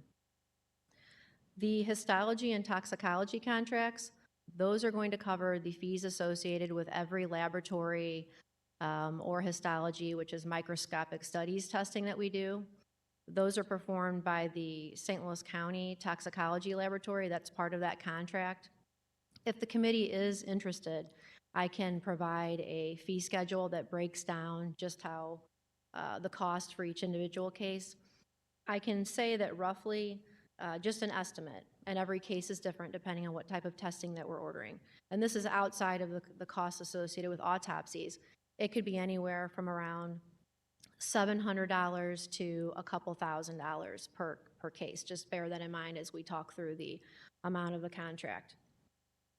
And the third contract that we have is for livery and mortuary services. That is going to cover the costs for the medical examiner's office dispatching that service to any call where we would need to have a loved one brought to the office. So that could be a private residence, it could be a public place, a hospital, a skilled nursing facility. There is not a change in the amount that I have requested for FY27 from FY26, and I don't have a crystal ball, so I can't predict how many cases we're going to be bringing in, so I'm going off of trends from prior years. So with that amount, the $450,000 for this fiscal year and next fiscal year, that allows us to have about 60 to 70 decedents that are brought in. That could go over, so every month it looks a little bit different, if that helps at all. So those are the primary 3 large contracts, and an explanation of that. In terms of any key changes compared to FY26 with what we're asking for FY27, in terms of our computer services account, which is 5600, this year we asked for $12,000. That is just to support and maintain and renew the case management software that we launched in April of 2025. It has been a significant asset to our office in terms of our case management and has really helped with our workflow. So that is just the annual maintenance cost. That's what that line item is.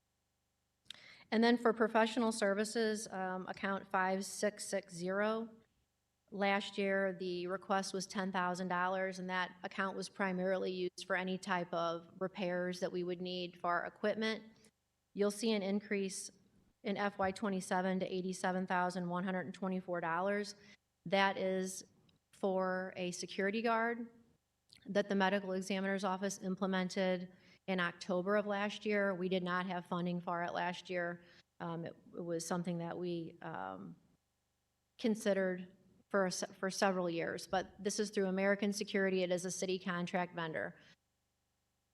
It became necessary for our office to have security. We're a 24-hour office, and oftentimes investigators on afternoon, night, and weekend shifts are there by themselves, and someone there for security, for staff as they're coming and going. We often have visitors to the office that come in various stages of emotion, and that just became necessary. So that is the explanation for that increase that you did not see in the prior year.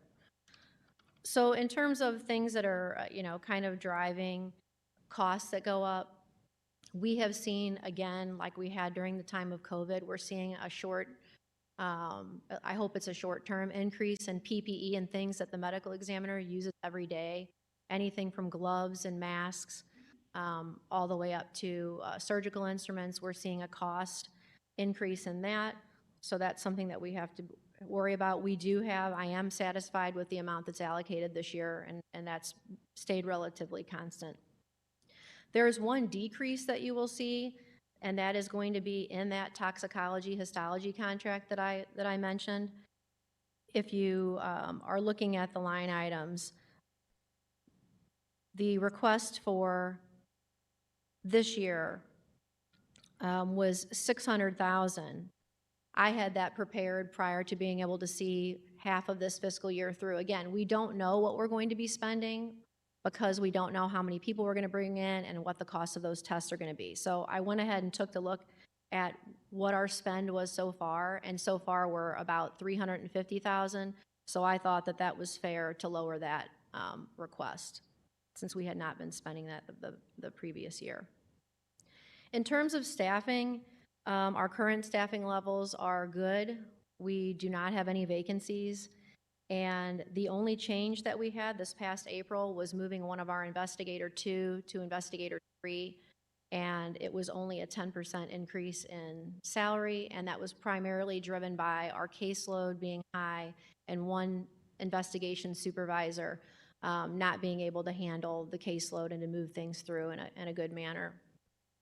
So that's going to be very beneficial. So we have 23 staff. We have 16 full-time and we have 7 part-time. We have 6 full-time death investigators. We have 5 full-time autopsy technicians, the director.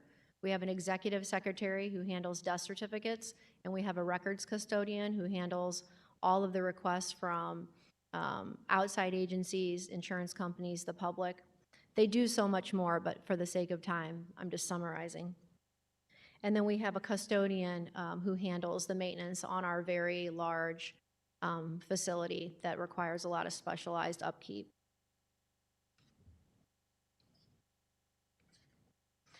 And I think those were the main points that I wanted to share. If you look at the bottom line for what is being requested and what is being proposed, it's less than $200,000, and actually $100,000 of that is the $100,000 less that I'm satisfied with having for the toxicology contract, and then the remainder is for the security guard that was added on.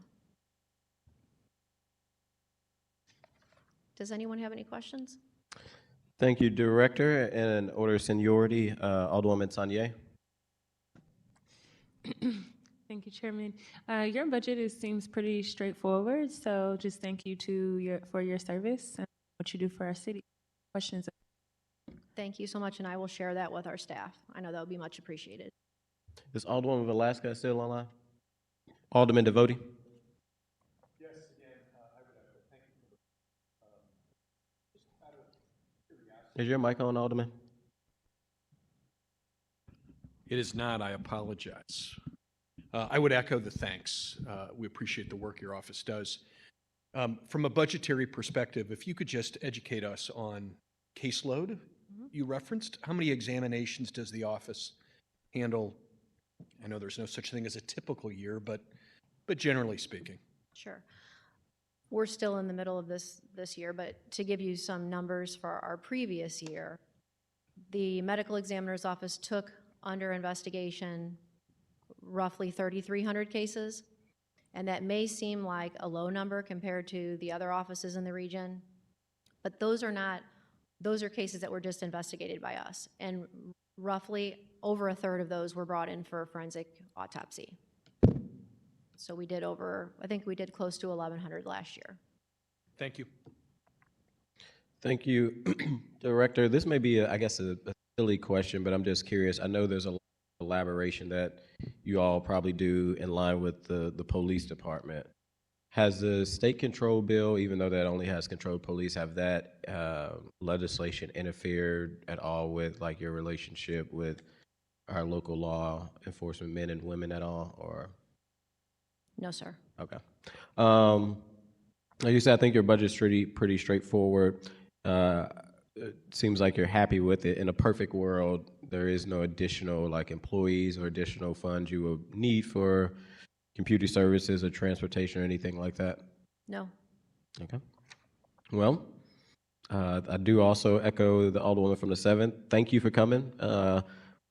Looking forward to bringing the pay bill very soon for your office forward so we can help those hardworking men and women that do a great service in the medical examiner office with that 3% raise. And thank you, and thank you for your staff for all you do. Thank you so much. All right, with that, we will take a 10-minute recess till 1 o'clock. Take a motion for a 10-minute recess. Moved by the Alderwoman from the 7th, second by the Alderman from the 5th. All in favor, aye. Any opposed? Motion carries.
All right, we're returning for the last conversation of today's budget hearing. I'll take a motion to return to recess. So moved.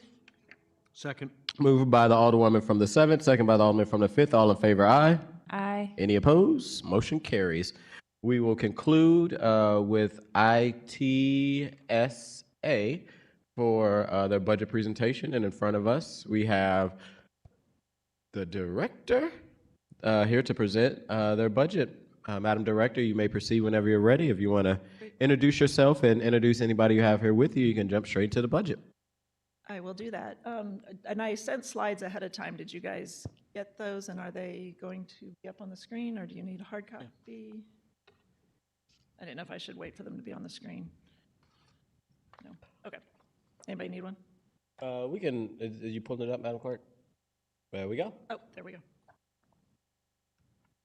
Great, thanks. So I'm Cindy Reardon, the Director of ITSA. I have Walker Hamilton here from my development staff, the head of that division.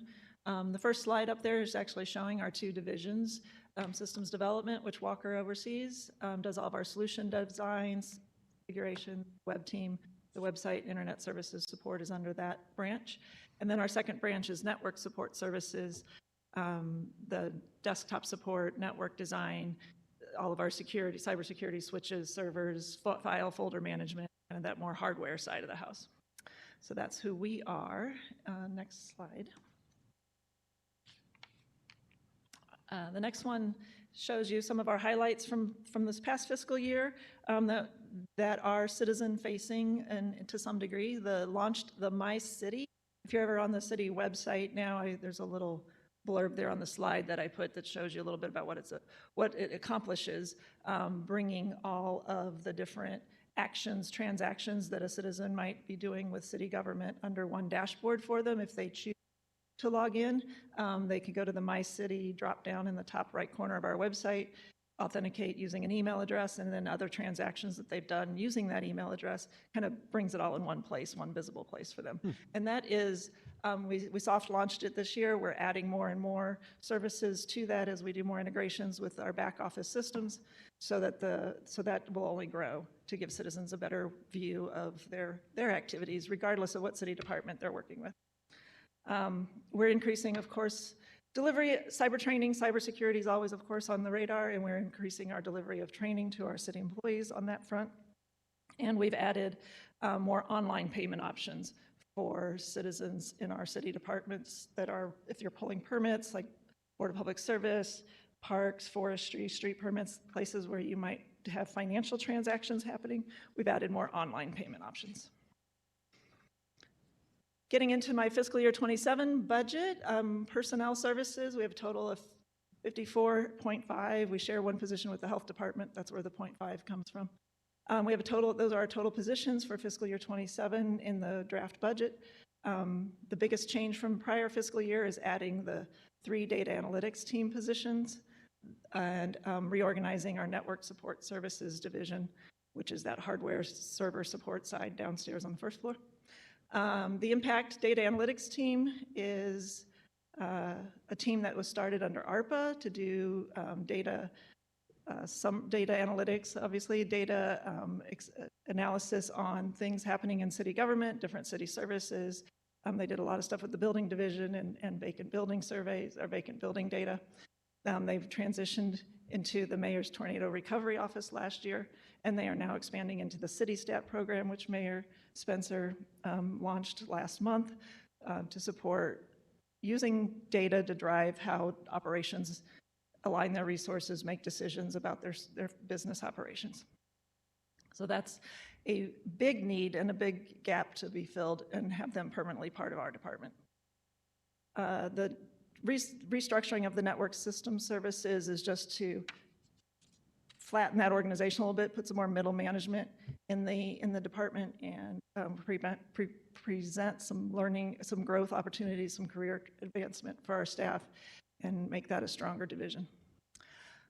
On the non-personnel budget highlights, not a lot of changes from prior fiscal year. Computer equipment, you will see, is lower than last year. That's because we had an infusion of money last year to do our Windows 11 upgrades. That project has completed now. Computer services, big project that we have coming up under that line item is upgrading our CityWorks software. Some of you might be familiar with that's the Citizen Service Bureau service requests. It also, once a service request comes in, it gets turned into maybe a work order or an inspection in the operating department to finish out that work. We're upgrading that from an on-prem system to a cloud. Trimble Unity is the same product, just a new rebranding of the same product and moving to the cloud.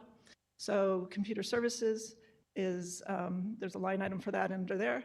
And then under professional services, again, that same upgrade, there'll be some consultants that will help us with that implementation.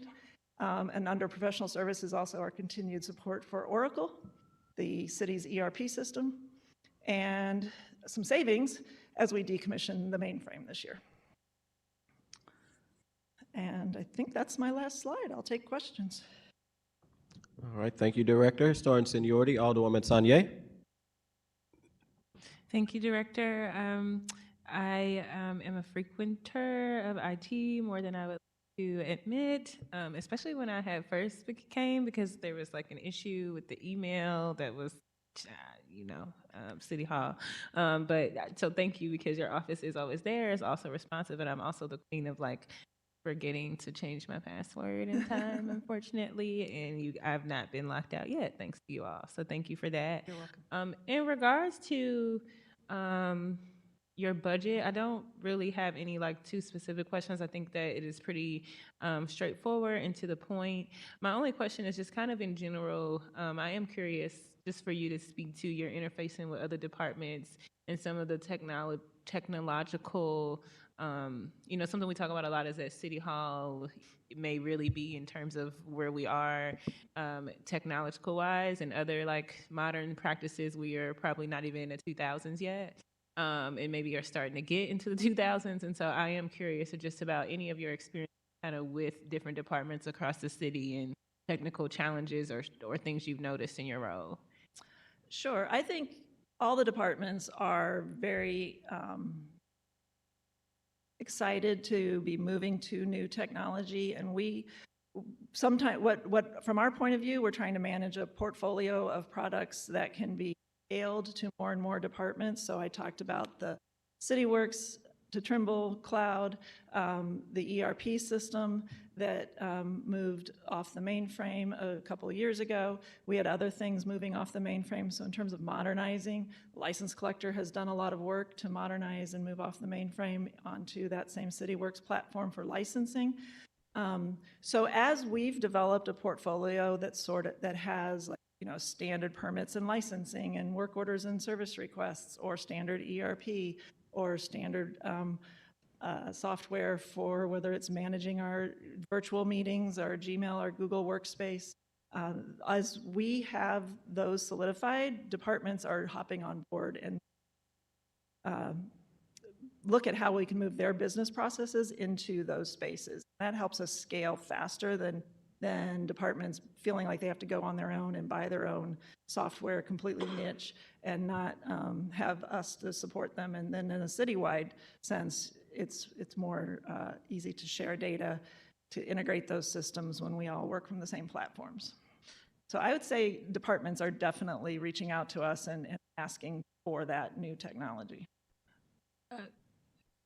I guess along those lines, I guess I do have one question.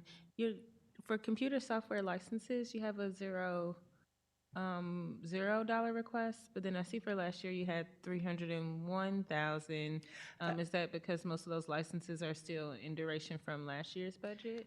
No, I think what you're looking at is an account that has a suffix at the end. There's let me see if I can. Computer software licenses. There's computer software licenses, and then there's computer services above it. So there's a 560 account, and then there's that 560,001. That was just one particular software license was in that sub account. And we just rolled it up into the main 560 computer services account. It just didn't make sense that it was a standalone on its own sub line. Okay, I guess Alderman Devotee is right. I should have never said it was my last question. Your Regis line for this is 566069, and Regis is what kind of provides the data processing like services and online systems for the police and the sheriff's department, prosecutors, courts, correctional institutions, that sort of thing.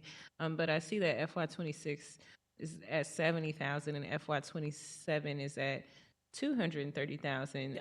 So I was just curious about what the sharp increase was due to. Yes, great question. That is part of our network systems services reorganization that we're doing. I mentioned that we were changing some of our positions to create some promotional opportunities for our network staff. But at the same time, we lost a network services administrator, network services manager, and pivoted to having Regis provide us that network support to augment the loss of a position. So it gives us more depth because rather than having one person that is the only person that has that knowledge, by partnering with Regis, we have more of a team that is supporting our network services. Thank you. That's all my questions. Alderman Devoti? Director Reardon, I don't have any questions. I just want to thank you for your work. I am one who has noticed over the last handful of years that our website, specifically accessing information, data, making a request, much easier today than it was. And in fact, I'm always amazed at what I learn at these hearings, and I admit my ignorance with respect to my city. I'm sure you saw me playing around with my phone. I logged in and created an account and verified my email address in about, 50 seconds a minute. And I think that's an example of the wonderful work that you folks are doing. Thank you. Giving information accessible to our.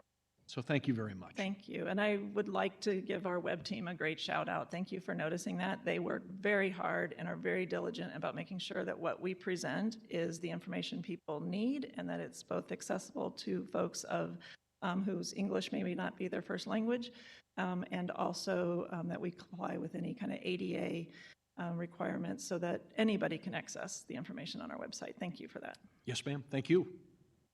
Thank you. Well, I'm curious. So I know our mainframe is limited to certain stuff that can be like added or put on.